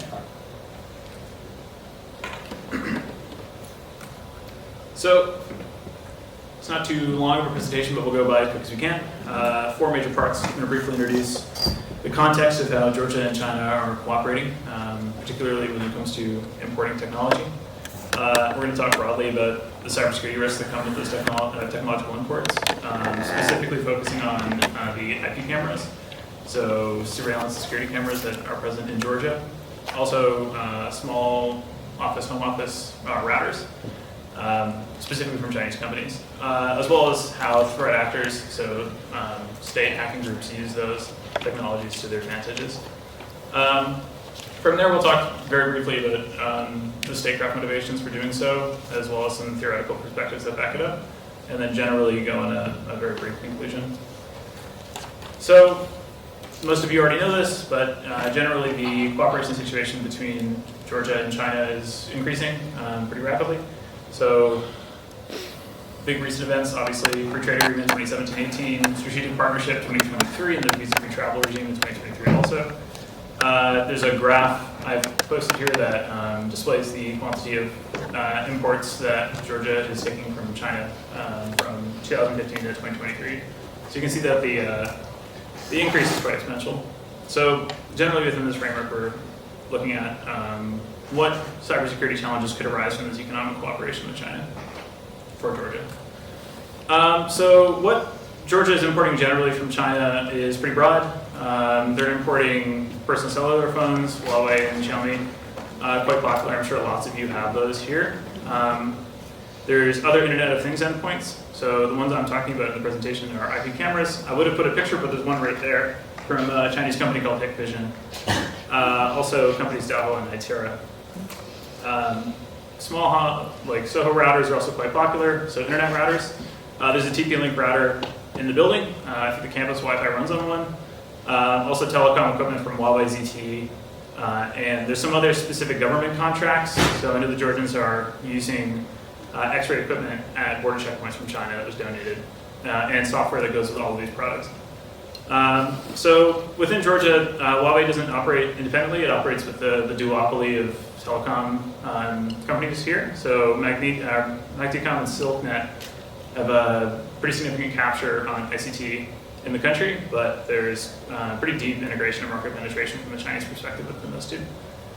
So the 5G programs, the cable infrastructure, submarine overland, as well as satellite access are mostly coming into Georgia with support from PRC companies. So when it comes to IoT endpoints, so Internet of Things are just anything connected to the internet that has internet-facing capability. So the cameras in Georgia are particularly relevant to this analysis because they're not CCTV, they're not closed capture, they're connected over an internet network, device to device, and there's no like physical recording going on. They're popular, I mean, simply because they're really cheap and they're really accessible. You can buy lots of them for a low quantity, especially for government contracts. It's very relevant. I mean, as you know, you see Hikvision cameras absolutely everywhere in Georgia, and we'll get into some challenges that come as a result of that. So IoT endpoints from a cybersecurity perspective are a tactical threat, meaning that it's enabling compromises from a device-to-device perspective. It's not really at a strategic level to where you're worrying about Huawei giving up data to the Chinese authorities due to legislation. It's very much facilitating individual device compromise, which can facilitate strategic objectives, but really at the device-to-device level. So kind of the bottom line, putting it up front, is Chinese endpoints kind of broaden attack surfaces for threat actors, any country, domestic and foreign, and facilitate exploitation, compromise, and disruption. So at least from a broad perspective, it makes cyber attacks easier, and we'll get into why. So in the cameras possess a relatively high number of publicly known vulnerabilities, and Hikvision in particular doesn't patch those. So there's known issues with these cameras and their software, and the companies that operate, sell, and distribute these cameras do not fix the software exploits. Hikvision in particular could have been patched recently, to give them some credit, but at least for 5 years there's been a pretty severe exploit which allows you to just connect to it over the internet, and they're everywhere in Georgia. But the other problem is, aside from just being able to log in and watch those cameras, you can use them, or threat actors can use those as a vector to compromise other networks, because they're connected to people's internet. So if you're unable to get into a phone or a computer, you can get in through a camera and then leverage that to access the broader network. Similar case with the Soho routers. So again, routers from Chinese companies possess comparatively high number of publicly known vulnerabilities, almost certainly more that are not publicly known. And these vulnerabilities are exploited for access, but also to create operational infrastructure to facilitate cyber operations. Here's a couple examples. So on your right, my left, there's a graph of how routers are used, and specifically a Chinese operational relay box network to compromise and obfuscate their network traffic, so just to clean up their traces and for operational security purposes. At the bottom, you can see the traversial nodes consisted of compromised Soho routers. The same concept applies to cameras. So in a way, having cameras and routers that are easily exploitable creates a network around the country and around cities that are exploitable, and the proximity is relevant too. There's a couple other use cases here for how cameras can be used to jump the gap between the open internet and an air gap network, so one that isn't connected to the public internet. So it's especially relevant for government institutions, both the Georgian government and governments in Georgia. So connecting to a camera, using that camera to access a non-public network. It's not entirely difficult. I mean, I cite a paper here that showcases a couple of use cases. One of them is using the LED transceiver in the camera. That one has one, so take that how you will. But there are several use cases for this, and it's quite well known. Here's another use case of an IoT camera being compromised over the internet. Not even compromised, it was just publicly facing on Google. And a researcher was able to access this and watch an airplane be unloaded, the cargo unloaded at an airport in the United States. So when it comes to who's exploiting these, numerous states and non-state actors, advanced persistent threat, which is a term for a state or non-state hacking group, exploit Chinese IoT endpoints. So usually these are a point in their larger cyber operation, not necessarily the end. So a couple examples, the Chinese are doing this quite extensively. So PRC groups in the Ministry of State Security, so their Foreign Intelligence Service. The Russians, obviously very prevalent in the space, but also using IoT cameras and routers in similar purposes, and even the Iranians, just to a larger extent. A couple notable activities that use IoT as a vector for compromise. So Volt Typhoon. This one keeps me up at night sometimes because the compromise using edge devices was to pre-position on networks of critical infrastructure, so water, power, gas, financial, hospitals, that sort of thing, to have access to those systems to disrupt them in the future. Especially scary for Georgia, just because around power infrastructure, around water infrastructure, around government systems, these cameras are everywhere, and presumably the routers are also present. There's another case of just using the cameras to watch. So the Russian Military Intelligence Agency was implicated in a compromise to watch weapons shipments throughout Ukraine by compromising Chinese cameras. So just watching the trucks drive across Ukraine and track their locations. There's another case of using it for kinetic targeting. So observing the impact that munitions had on the target through these cameras. So from a motivation and theoretical perspective, exploiting IoT endpoints is in line with Chinese and other state intelligence collection and strategic priorities. At least from a theory, mine of choice is the cyber persistence theory. So just exploitation is kind of the base unit for operations in cyberspace, and this is done to achieve strategic objectives in areas where war or traditional intelligence isn't accessible. It's also a resource thing. Using cyberspace is cheap, it's easy. Especially in the Chinese case, you can mass produce this with people in universities and companies and outsource it. And then just from a state behavior angle, bilateral economic and diplomatic relations between Georgia, Czech. That's a particular reason why cyber espionage would be a priority for Georgia and others. So Chinese, Georgian, and third country commercial entities operating in Georgia, IP theft, knowing what other companies are doing, economic espionage generally, Czech. Third country nationals of importance, so think other country diplomats, governments, Russia, US, even Chinese nationals themselves being spied on by the Chinese in Georgia. Construction workers, there's a case in Yemen where a BRI project was compromised by a Chinese threat group to spy on the Chinese construction workers in Yemen. So the motive is here. So the big question is, why isn't it appearing anywhere? And it is, to a lesser extent. So you will occasionally see Georgia pop up in reports of other groups collaterally, not necessarily as a focus of that report in cybersecurity industry reporting. A notable case is a group tied to the Chinese Foreign Intelligence Service. But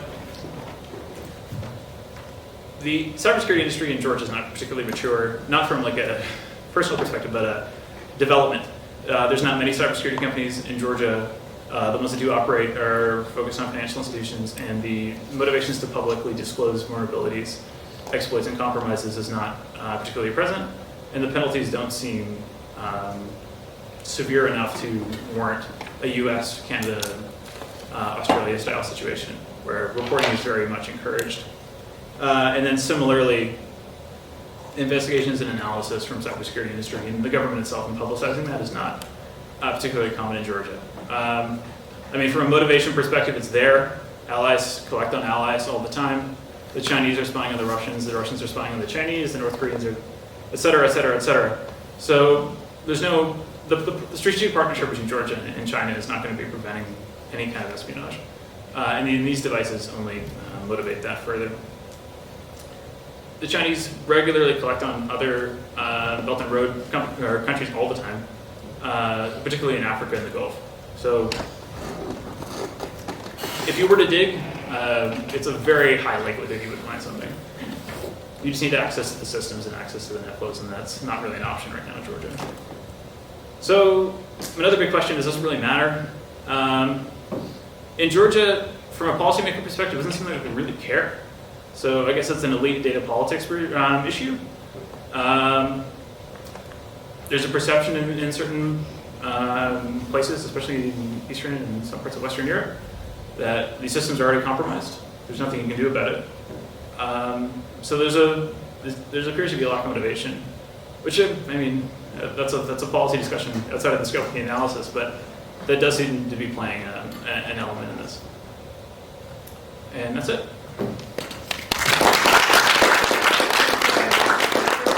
Questions?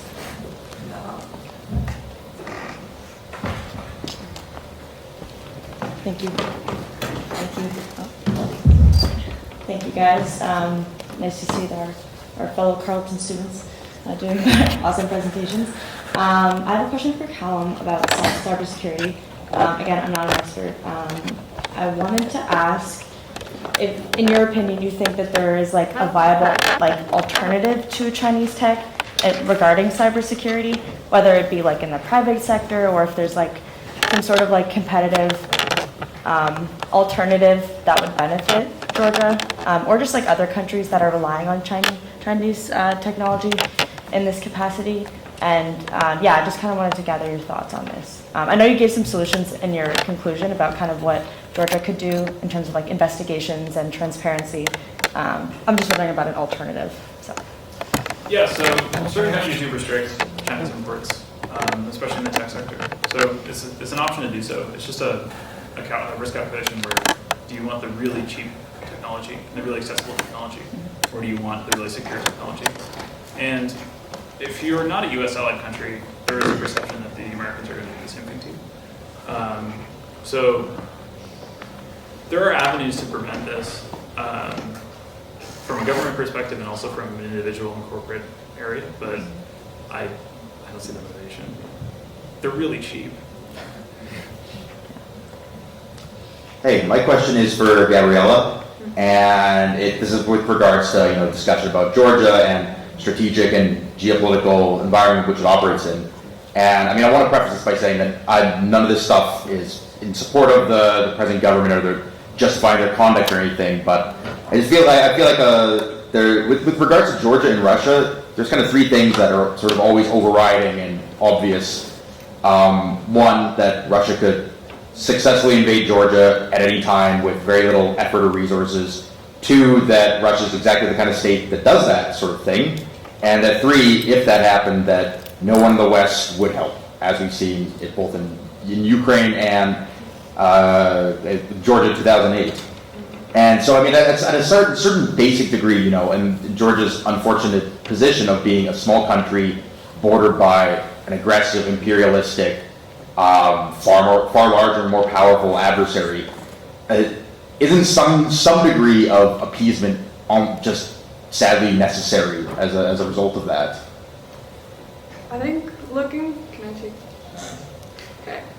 back to 2008 to start, I think we saw, even with information operations during the war, the destabilization of the Georgian media space in order to promote this idea that Russia would continue to progress onwards with aggression. We saw that, this is just a bit of context just to specify for everyone else. We saw that continue on even after, with warnings from senior Georgian national security officials that Russia would continue to provoke destabilization in Georgia after the war in order to rule an unstable Georgia, in order to put into the mind of government and policymakers that appeasement would be necessary in order to keep relations in the region peaceful. So I think to a certain extent we can understand that, but I think what's more important is recognizing that this isn't necessarily a homegrown perspective, and that there are influences through the media space, through both Russian media and Georgian media institutions with pro-Russian narrative bents that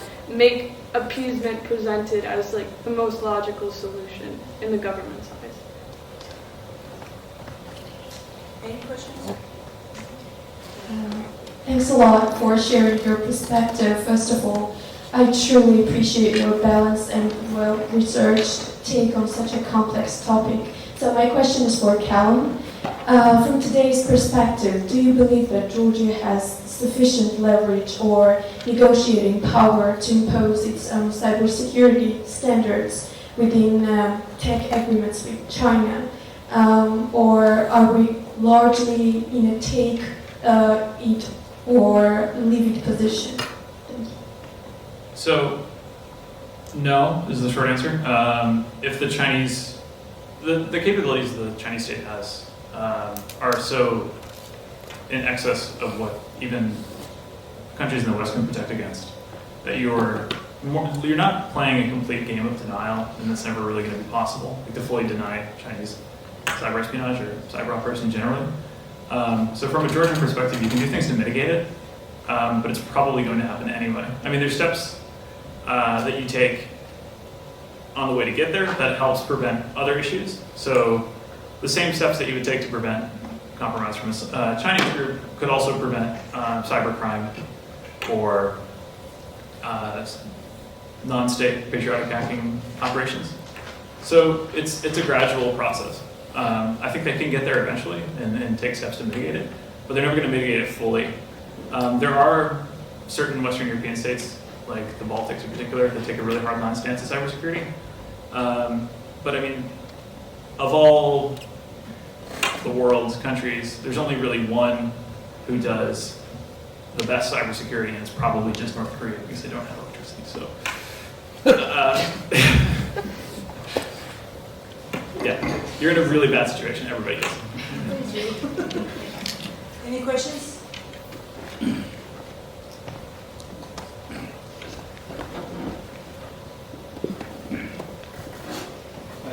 Just to follow up on that question, Carol, if you were to make recommendations to the Georgian public or government, I mean, at lowest, relatively low cost, would there be some specific measures that you would think about when you were providing this foundation?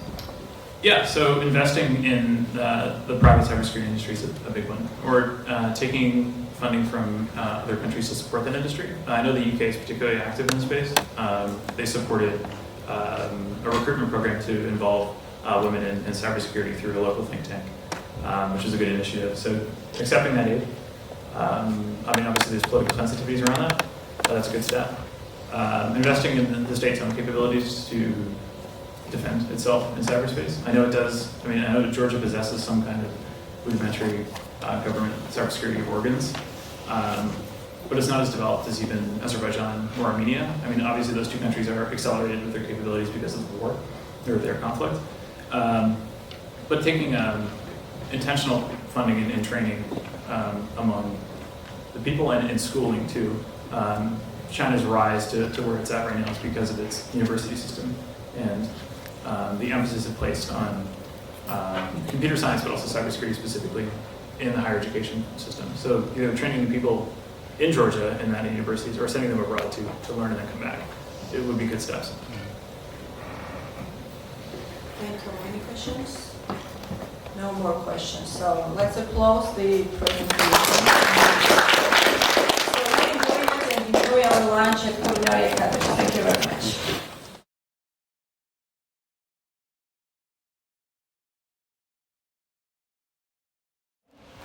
About the Black Sea.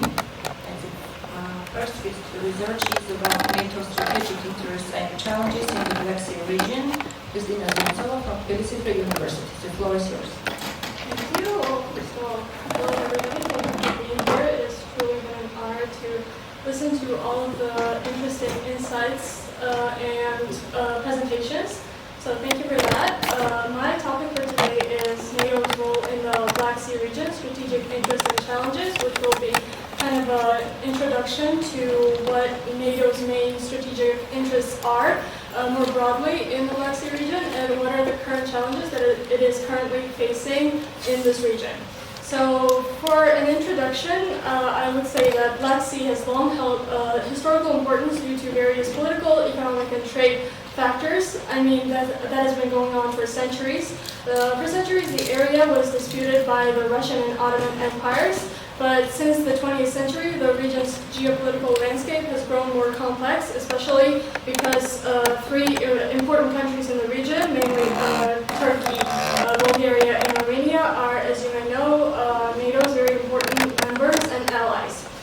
Well, the main challenge that NATO is currently facing today in the region, and the challenge that the region itself is facing, is Russia's aggression towards Ukraine, which culminated in the full-scale invasion of 2022, has further increased the fragility and the complexity of the Black Sea region.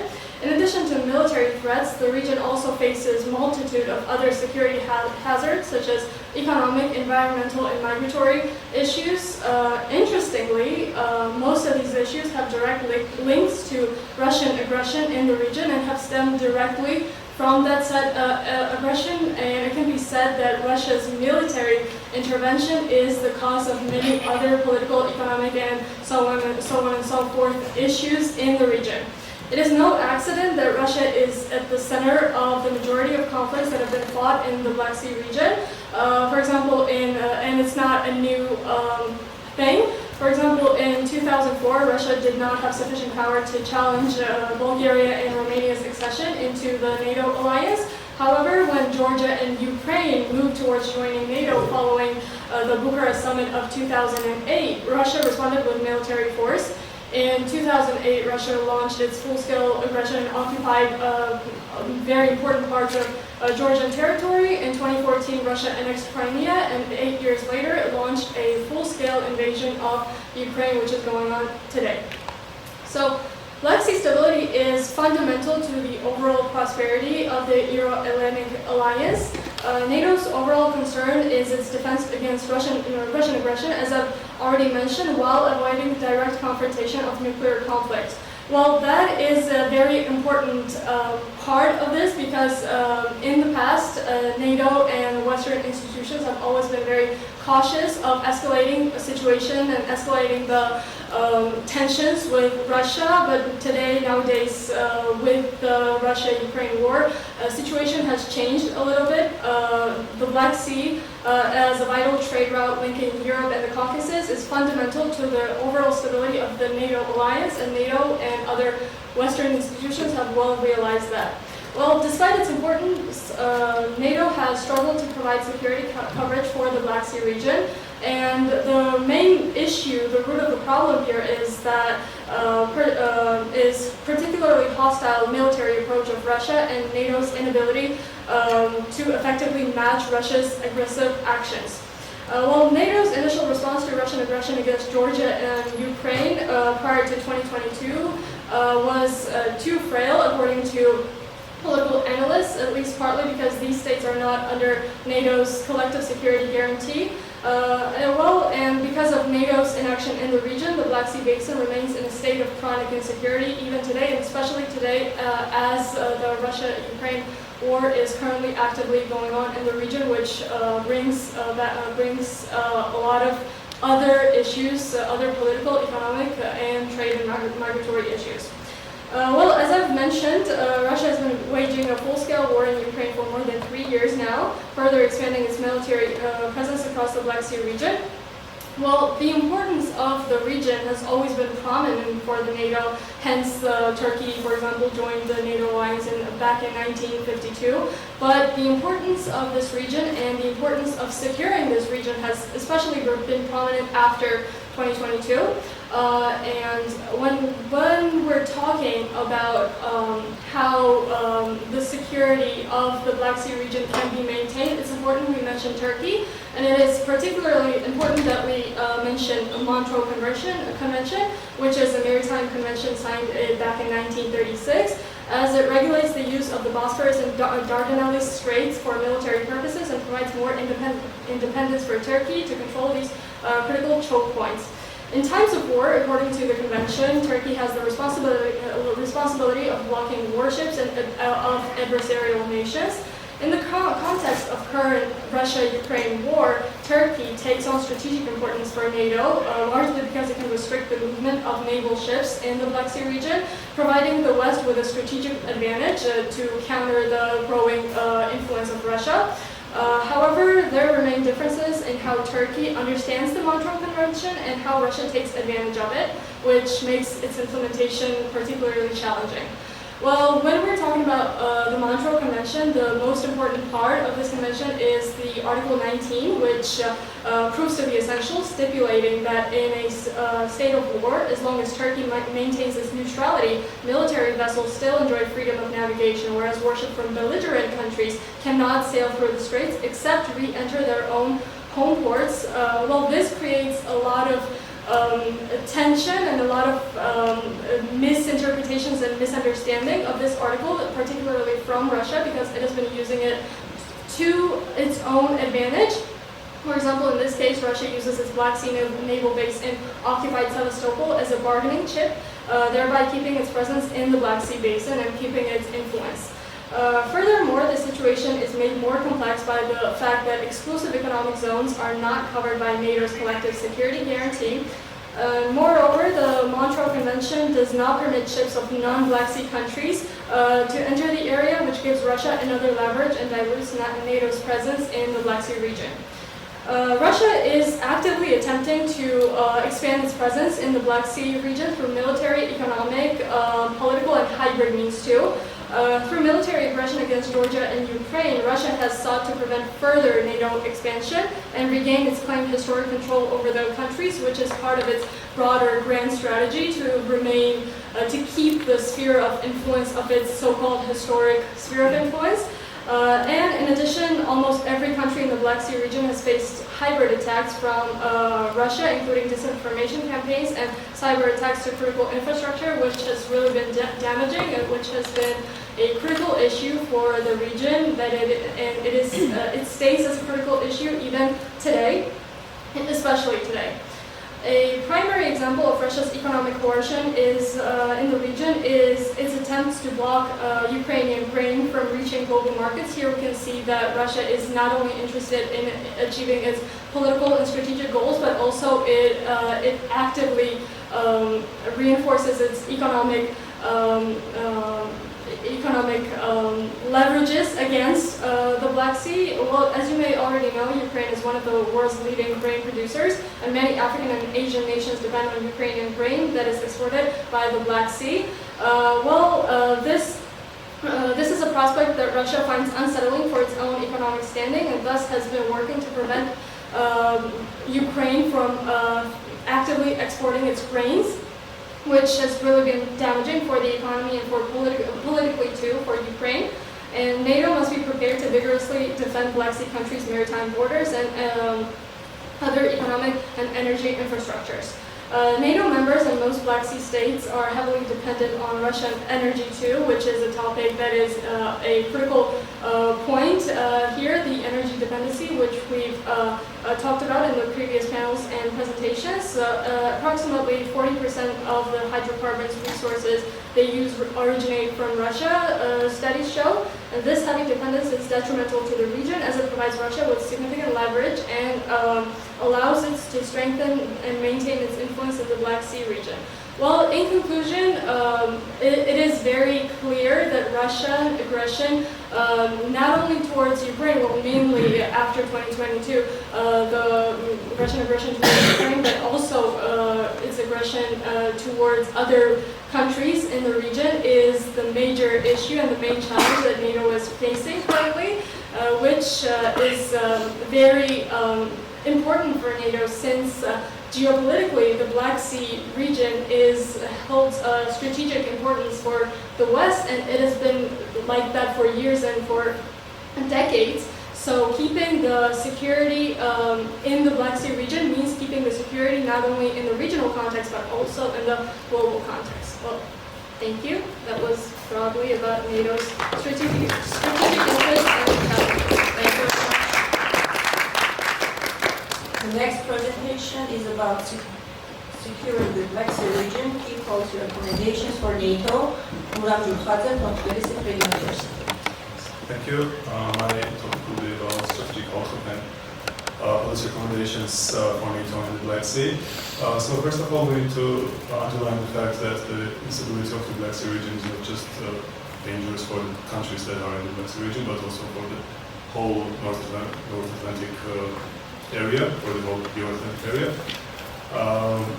The instability in the Black Sea region, first of all, causes the food insecurity. That was a problem in Africa and Asia, as you already mentioned. Also, Russia-Ukraine war is basically fought in the Black Sea region. So this war that is going on, which is a problem in so many different ways, because Russia is violating all sorts of international law. It is directly challenging the current international system. So it's not just the war in Ukraine, but it has been going on for years. In the case of Georgia, in the case of Moldova, it is clear that Russia sees the Black Sea region as a weak spot for NATO, and it keeps on attacking it in different countries. So therefore, it is essential for NATO to improve its strategy in NATO, in Black Sea region, and form more coherent, more stable, and more resilient policy.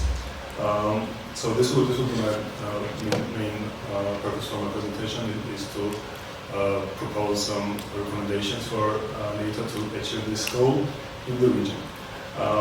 First and foremost, the most pressing issue that is facing the West and NATO today is the Ukraine war. Even though there are, it's already the fourth year of the conflict, and there are many talks about the peace. It is still, we should not really think that it is over or something like that. There are still many very important dangers that are facing Ukraine and therefore the West, because if Ukraine does not come out of this war as a sovereign, free, independent nation, that the democratic nation, it will be a very big challenge for the West in the future, because it will basically make it very hard for NATO's eastern flank countries to feel safe. Therefore, for today, NATO really needs to continue its support and really improve its support as much as it can for Ukraine, as long as it's necessary. And after the war, also Ukraine needs to be protected from different Russian threats that will very likely emerge. So immediate priorities for NATO is to arm Ukraine as much as possible. The main priorities are the long-range strike missiles, air support, sufficient artillery ammunition, which is a very big problem, and all this important ammunition really needs to be delivered to Ukraine, and this needs to be what's most important, and also a little bit underrated, is that the importance of unity in NATO's decisions.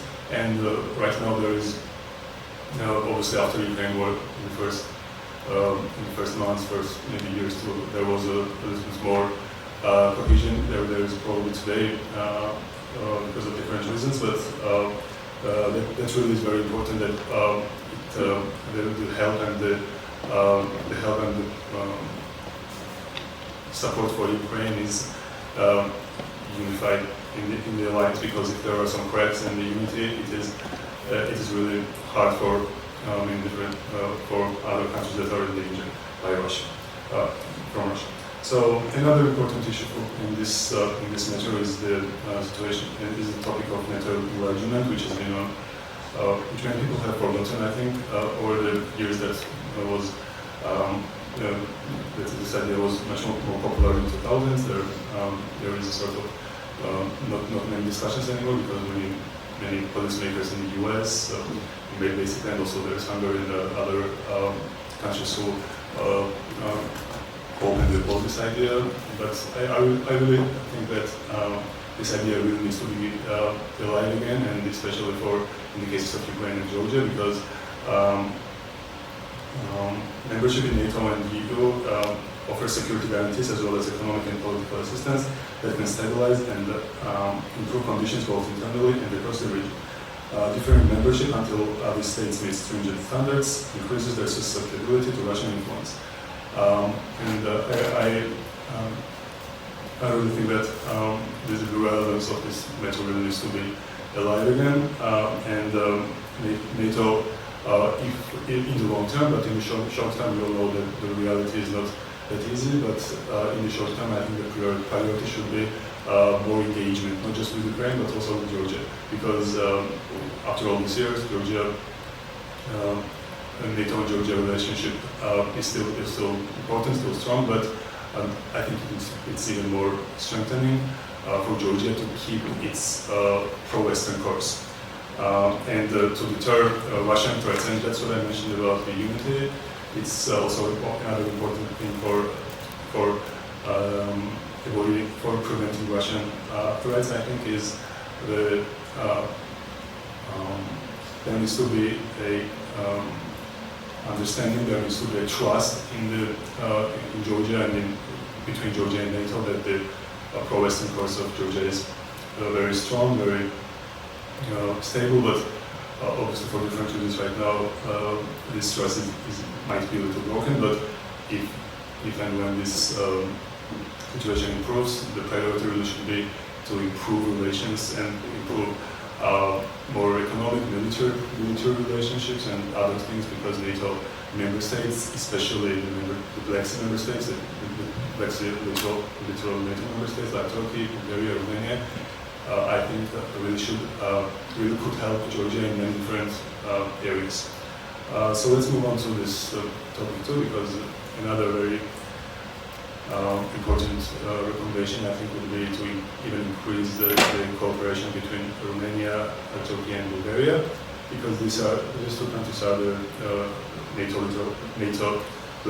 countries that are in the Black Sea, and they really hold enough significance in this region to actually, if they work together on many different topics, they could deter further Russian aggression. So far, this alliance, not alliance, but these two countries have started working on some issues, like there was a demining initiative by these two countries, and for me this is a very positive thing, because things like this really could be a foundation for further cooperation between these countries, and there could finally, I think for these countries, I think it would be a nice thing to create some sort of more binding agreements between these two countries that will make these two countries systems and defense systems, not just military but also hybrid, and economic systems more interconnected, and also intelligence sharing and things like that could really be very helpful. And eventually, if this format would work, eventually in an ideal world, it would be also possible to involve in Georgia or Moldova in this format, and because all the other Black Sea initiatives that we have seen mostly have because either they are not just economical and not about security, or there is Russia. So if there is Russia in the Black Sea, well, obviously after some point there will need to be an agreement between Russia and all these other countries. Right now, in this context, it's important that the NATO countries work together to prevent further Russian aggression. There is also a big elephant in the room, is Turkey and NATO's relationship, because we all know that it's not the most perfect relationship. But for this reason, and for securing the Black Sea region more, it is imperative that NATO-Turkey relations, NATO prioritizes more close relationship with Turkey, and also not just NATO but also European Union, because most of these initiatives that I've talked about need to be financed, and probably there will need to be not just NATO but also European Union initiative. Turkey is by far the most important country in the Black Sea after or maybe with Russia, and it has, as we have already mentioned, it has very important leverage with the Montreal Convention, and for NATO, this Montreal Convention sometimes creates problems, but if there is for NATO, the most important strategic goal with Turkey is to encourage them to align its implementation of the Montreal Convention with broader allied interests, while fully respecting its sovereignty, and for Turkey to enable NATO-enabled deployments in the region. This would enhance collective maritime deterrence and reinforce Turkey's strategic leadership role within NATO. So basically, for Turkey, for Turkey and for NATO, it will be both. For both of them, they need to find a way diplomatically for both of them to benefit from this sort of agreement. But right now, Turkey plays very important role in Russia-Ukraine war, and if there are some maybe help from, not help, but if there are some encouragement in some different ways from NATO and from the European Union and from later by Bulgaria and Romania, I think that there will be something to work with between these two parts. And also one very important thing is the hybrid threats. That, as I mentioned, there needs to be the best possible way to secure the Black Sea region basically would be to give all these countries a platform to work together, because while Bulgaria, Romania, and Turkey are NATO members, their cooperation is not that high, and all three of these countries face their own different problems. And if there are also there's Georgia, there's Moldova, there's Ukraine, all these countries actually face similar problems, but in a different way. But there are hybrid threats. There is election interference. There is other ways that other means that Russia uses to influence the politics in these countries. So if there would be a format where these countries could come together and share intelligence, share their resources, and collectively go against it, I think that could work. So creating some sort of hybrid threat coordination cell, again, at first in the format of NATO, and with some after some time maybe with more alliance with Georgia, Moldova, Ukraine. I think that could monitor underlying activities, coordinate countermeasures, and strengthen civilian and military cooperation in the face of evolving non-conventional challenges. Thank you. Our third panelist is Maria Papaskiri from Tbilisi Free University. The presentation is hybrid warfare in the Black Sea region. Hello everyone. First of all, thank you so much for interesting presentations. My name is Miriam, and today I'll be talking about hybrid warfare in the Black Sea region. I'll be discussing the geopolitical situation and Russia's foreign policy towards the Black Sea region in terms of hybrid warfare. The Black Sea region is a geopolitically complex and very comprehensive area where the sovereign aspirations of post-Soviet states intersect with Russia's imperialist ambitions. With Russia regarding the Black Sea region as a strategic sphere of influence, the Kremlin's goals within the region remain concentrated on weakening NATO unity and preventing the accession of Ukraine and Georgia to the alliance. Accordingly, the Black Sea serves as a key platform for Moscow to consolidate its broader influence, not only in Eastern Europe and the Caucasus, but also across adjacent geopolitical spaces. So hybrid warfare is currently one of the most relevant issues nowadays in the Black Sea region.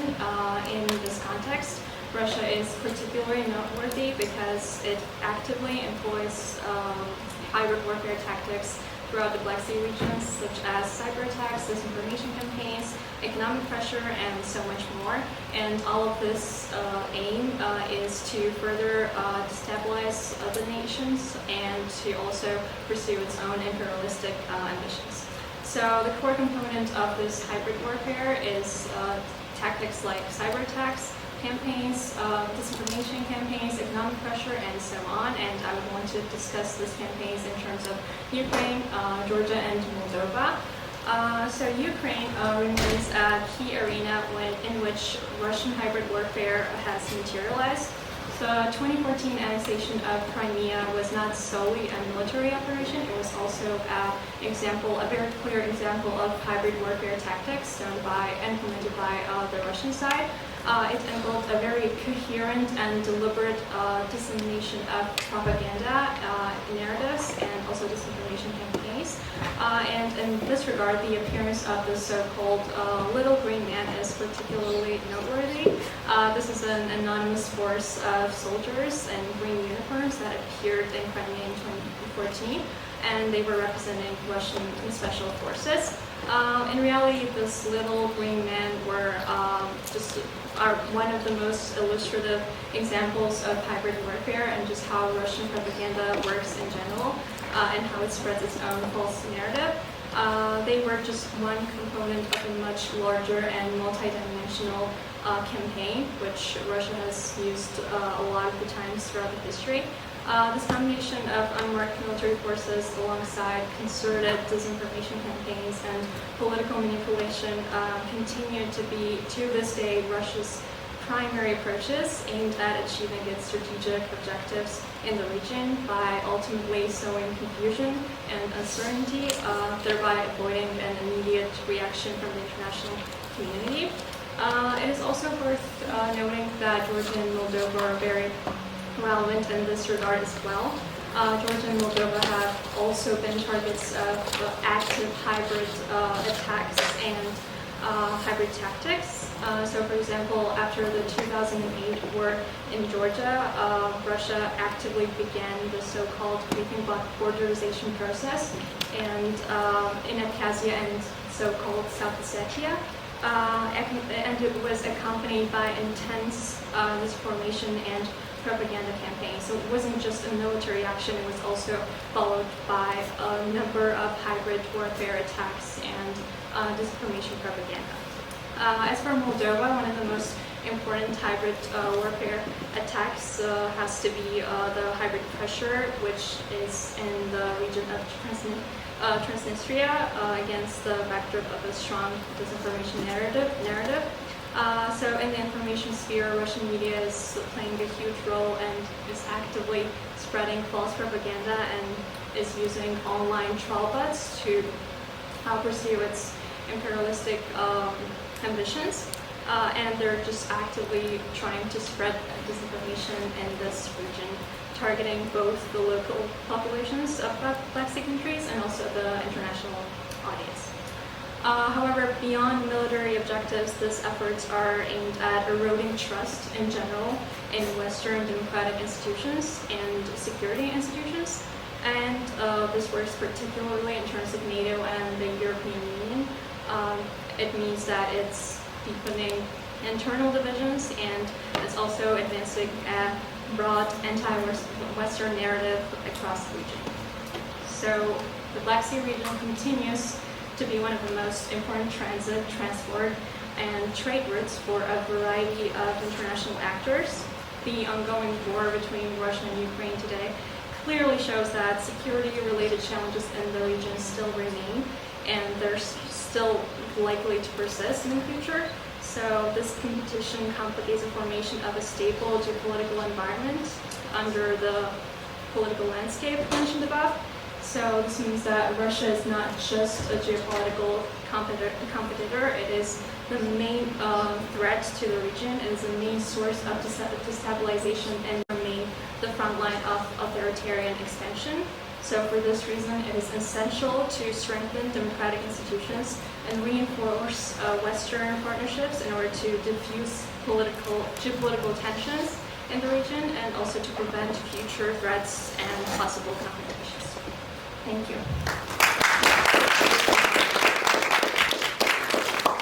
Our next presentation Archipelago from Tbilisi Free University with research conflicts in the Black Sea region. Hello everyone, it's an honor for me to be here right now with you discussing the conflicts in the Black Sea region. And the simple question that we should be asking, personally speaking, is why do we have ongoing conflicts for many years? What is the main source of the conflicts in the Black Sea region? So, let's begin. The Black Sea region's demographic, cultural, and social diversity are key factors that underscore contemporary political tensions and strategic confrontations. By the end of 20th century, particularly speaking, after the dissolution of Soviet Union, we had many countries seeking to regain the national identity. And this topic, personally speaking, is a little underrated because after 1990s, we have many countries, of course, we have Ukraine, Moldova, Georgia, and many others, seeking their own national identity. And that is the main reason why we still have ongoing conflicts, of course, correlating with the aggression from our northern neighbor. So we can remember 1992, 1993 war in Abkhazia, in which Russian-backed separatists opposed Georgia, and it serves as a clear example of Moscow's approach and sentiment for the Black Sea region. A similar scenario occurred in Moldova in 1992, which to this day remains a frozen conflict. So the main question thus remains the same. So why do we have not only conflicts but also the frozen conflicts throughout this geopolitical landscape? I think we all agree, metaphorically saying, that Russia is not a simple predator in the forest without any plan. And it of course has its own well-structured plan, which it relies on. And one of the main hallmarks is that it creates a separatist movement, or it helps separatist movements, in order to create kind of hole in the country, in the government, in the country, in society, that has many unanswered questions. And for many years, like 15, 20 years, these kind of questions cannot be answered straightforwardly. And that is the reason why EU, why UN, and many other Western alliances and Western colleagues, friends, cannot help us because the question in general is kind of blurry and is really hard to answer. The politics of recognizing the rights of separatists and pseudo-independence is strategic hallmark of Moscow's aim at presenting its actions consistent with contemporary political systems and international legal norms. We all know that according to international law, there are two main cases which can be applied to the secession of the country, or secession of society. One is a genocide.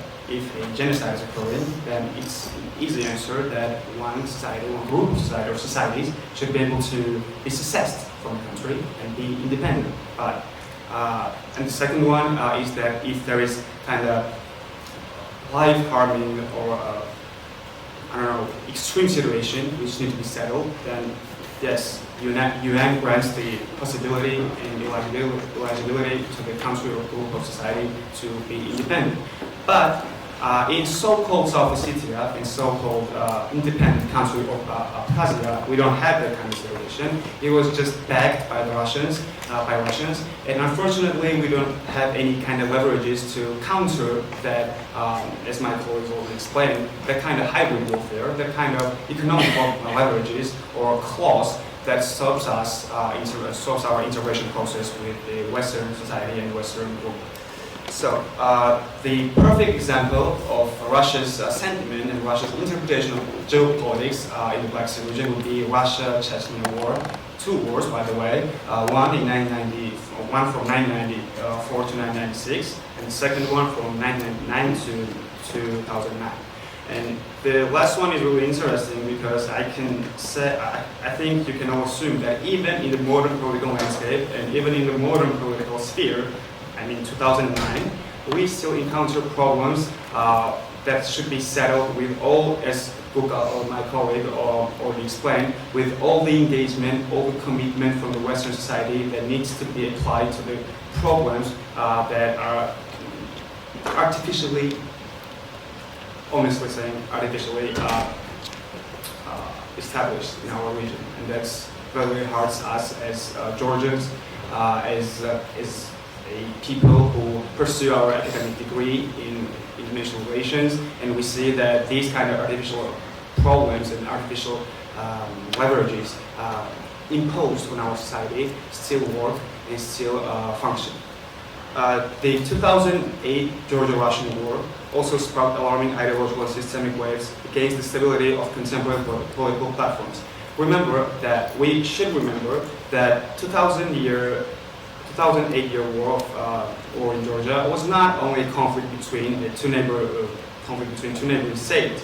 It was much more complex, and we all know that by the time French president came to Georgia in order to negotiate with the Russians, and we saw and we're grateful till today that Western commitment and Western engagement was at a high scale and high level.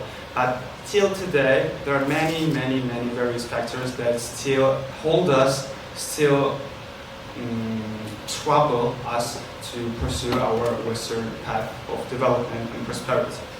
The question thus largely remains the same. To what extent does Russia's aggression shape the political landscape of Black Sea region?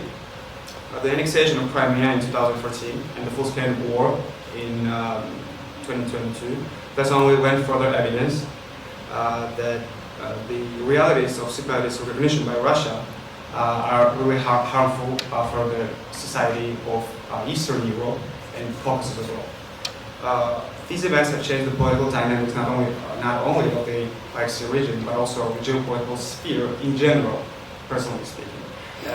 Of course, and global perceptions also changed. What is an international law? Where does the appropriateness of state behavior stop?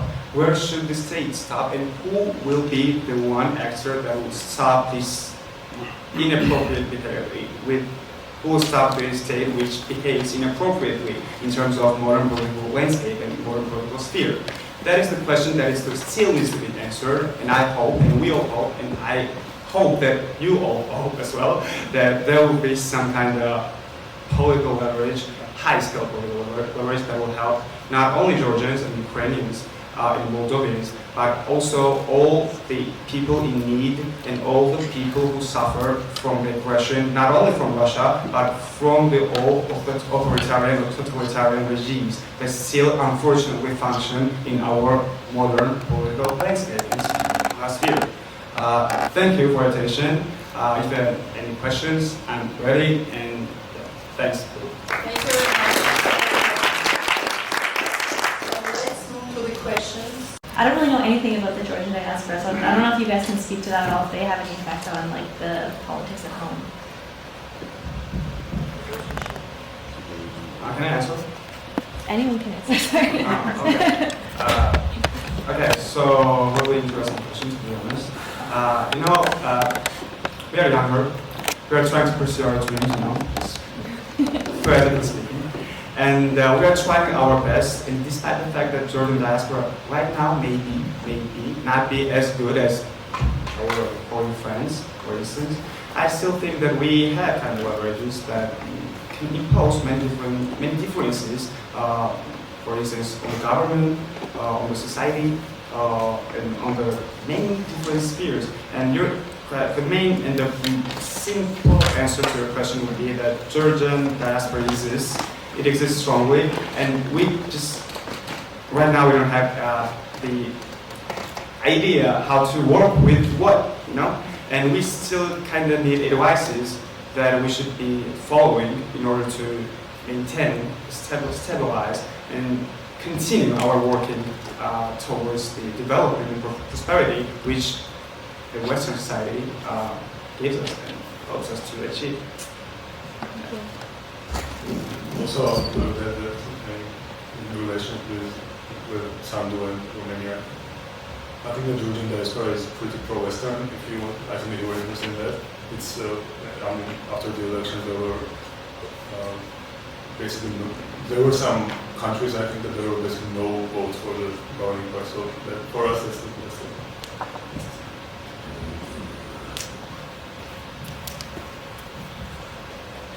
With your permission, I will make a few words about our diaspora. We're quite a big diaspora outside Georgia. It's about 1 million people. And like Moldova, they are also pro-Western oriented, almost everywhere, except from Russia. I don't know how our diaspora works in Russia about their activities. We have less information from Russia, but in other countries like EU, Canada, United States, they are very active and they are always pro-Western, more than 90%, I would say. Also, some of them, mostly they didn't have the chance to participate in elections because the votes weren't open in each country, in each city. So they were in queue for 6-7 hours and they couldn't access and to vote during this last parliamentary election. So they're very active, but they have no chance to participate, which is our government. So thank you so much. I'm just going to add to the diaspora bit, and then I've also got a question. I know in Canada, at least, it's not in every city, it's only in Ottawa. So that's a really small percentage of the Georgian diaspora that's actually given the chance to vote in Canada. I mean, it's a coast-to-coast, like Atlantic to Pacific, right? So it's a significant amount of Georgian immigrants are there who don't get the chance to vote because they don't have the ability to go to Ottawa. I mean, it wasn't until this year that I got the chance to participate in the Georgian elections because I was living in Ottawa, so I had that opportunity. Okay, cool. Anyway, so moving forward, thank you all for your presentations. They were all so interesting. I wish I had a question for everyone, but my brain moves a little slow. So for Mariam, I was wondering, in terms of the development of hybrid conflict in the region, sort of where do you see it going forward? Do you think that there's like more activity in terms of engaging with that hybrid warfare? Or do you think it's kind of being continually sort of ignored, thus kind of making it an even bigger issue down the line?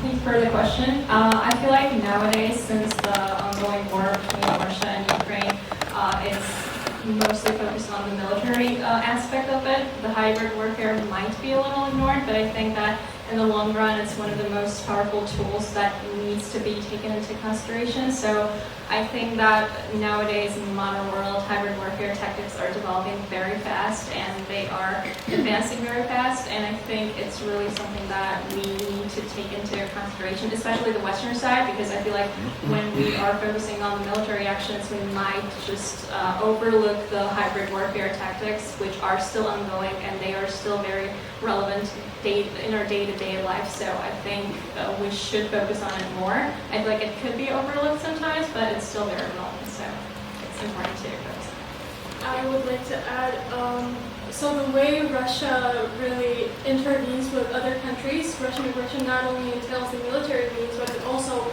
comes with a lot of hybrid means. So it's not just solely purely military or hybrid. I think it's the combination of those two, because in 2022 there were not only military actions, but there were a lot of hybrid attacks, like to cybersecurity, to infrastructure, and etc. So I don't think it's right for us to analyze Russian aggression only in military or hybrid threats. I think it's an and, not or. Yeah, that's just my 2 cents.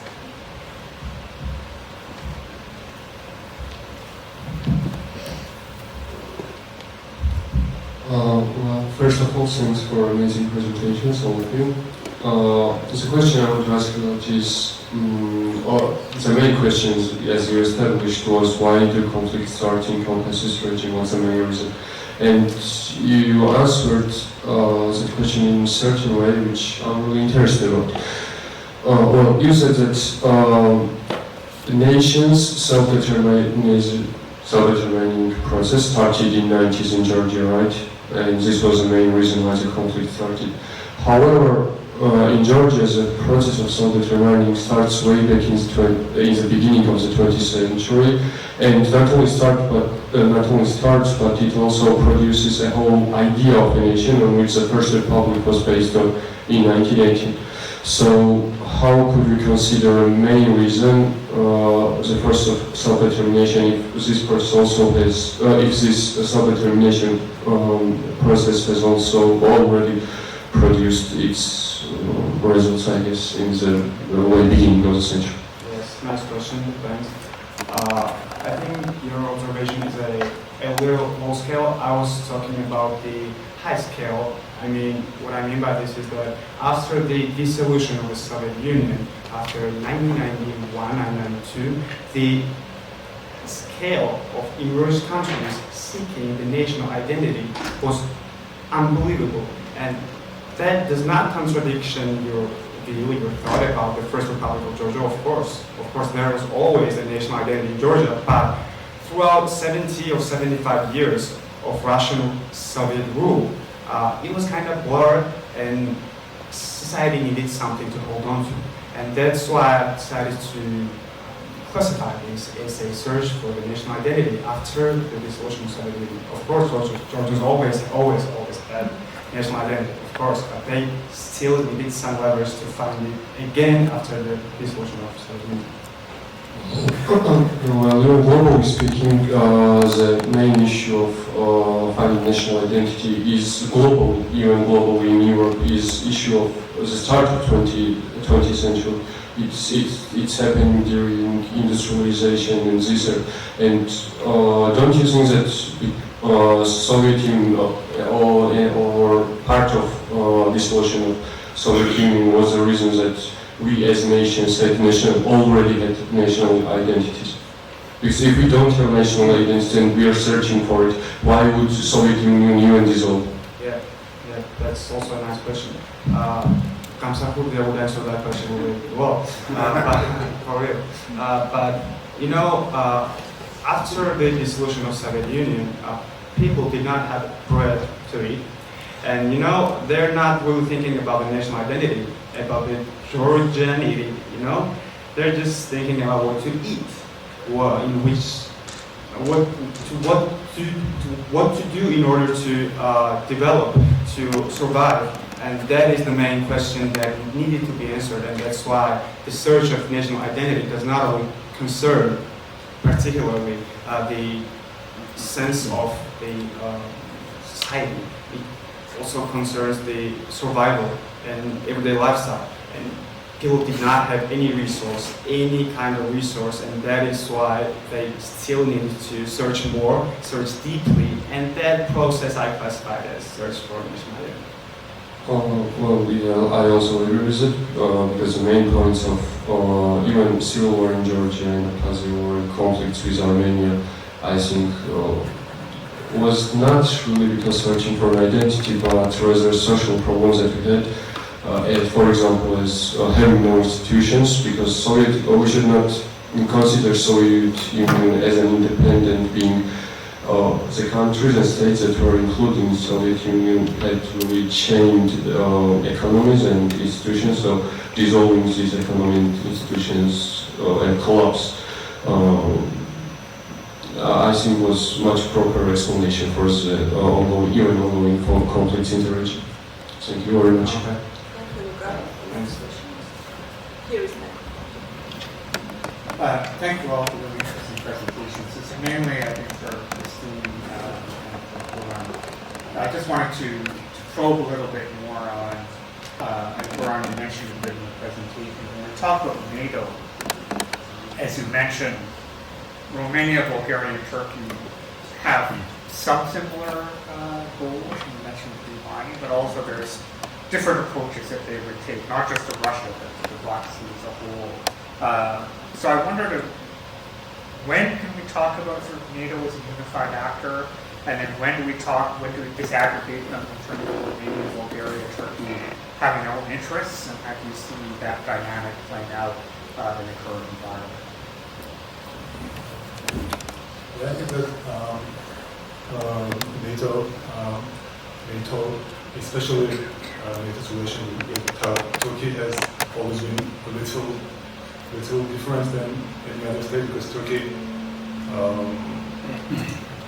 sometimes positions itself sometimes against other NATO members, sometimes it has different interests, and especially with Romania and Bulgaria mainly aligned with other NATO members, but Turkey obviously has its own interests. And I think that the deeper point of all of this is that, yes, I think that NATO, all 52 countries obviously don't agree on everything right now, and if there is a possibility in the future that all of them one day will, I don't know. I mean, there's a chance if there is some great intent, if Turkey feels that, like at some point maybe even now as we see that it tries to detach from Russia sometimes. Well, I think that could be a beginning of more pro-Western Turkey. Also, maybe there is a government change in Turkey. I don't know. There are all these different factors, and so sometimes when we talk about there is not. And I also mentioned that there is not enough unity in NATO maybe sometimes, but we forget that there might be elections in 4 years and all those things change.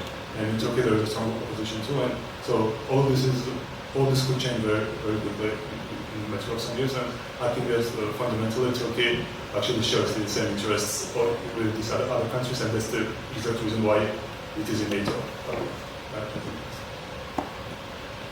Well, I agree with the fact that Turkey mainly.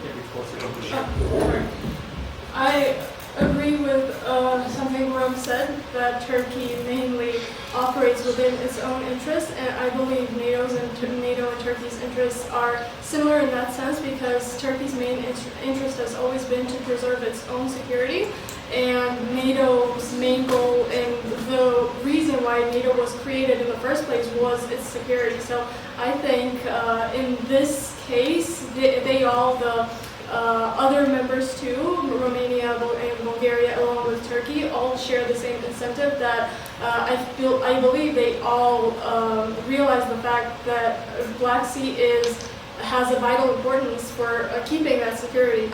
And I think, well, I can't really say when these actors are going to be more aligned, but I think their interests are aligned today, but it's just the different approaches that make it seem like there's some misunderstandings and disagreements.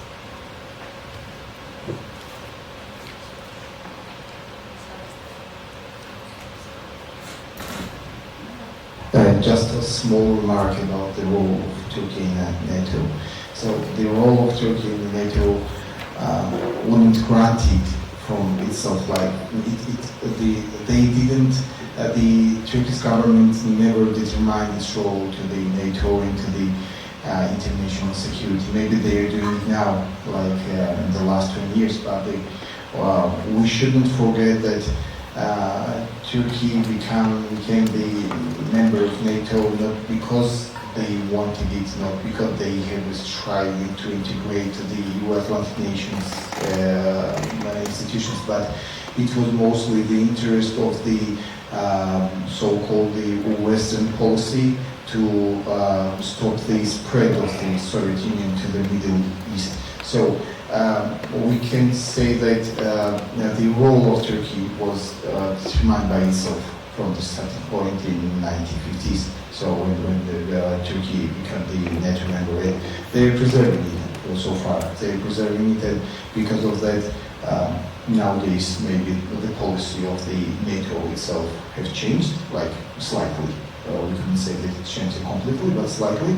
But Turkey is preserving this one. So we could say that the role of Turkey in NATO and in the Middle Eastern region, like in the security sphere, wasn't determined by itself. Like not from the inside of Turkey. It was determined outside. Like it was the foreign, let's say, foreign influence of this. Yes, I agree completely. I also want to say that the reason why Turkey joined in 1952 was that it was afraid of Soviet influence, and the natural way to go was to join the American alliance.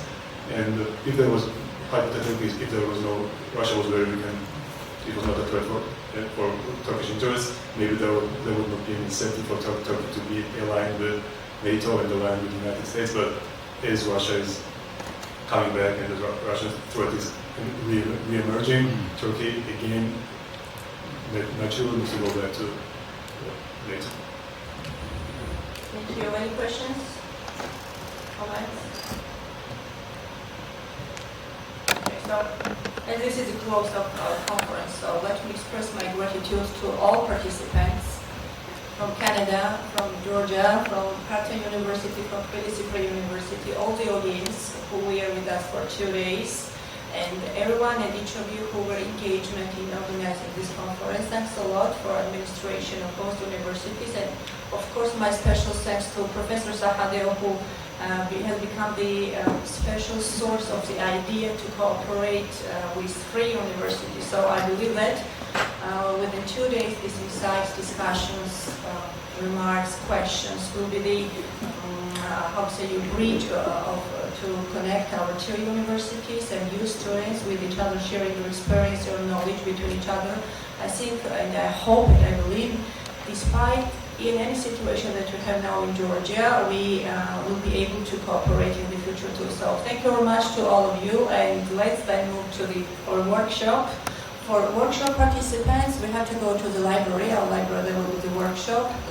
And then the main part for other participants will be outside of Free University in the restaurant. So thank you very much, all of you, all the audience. Thanks a lot.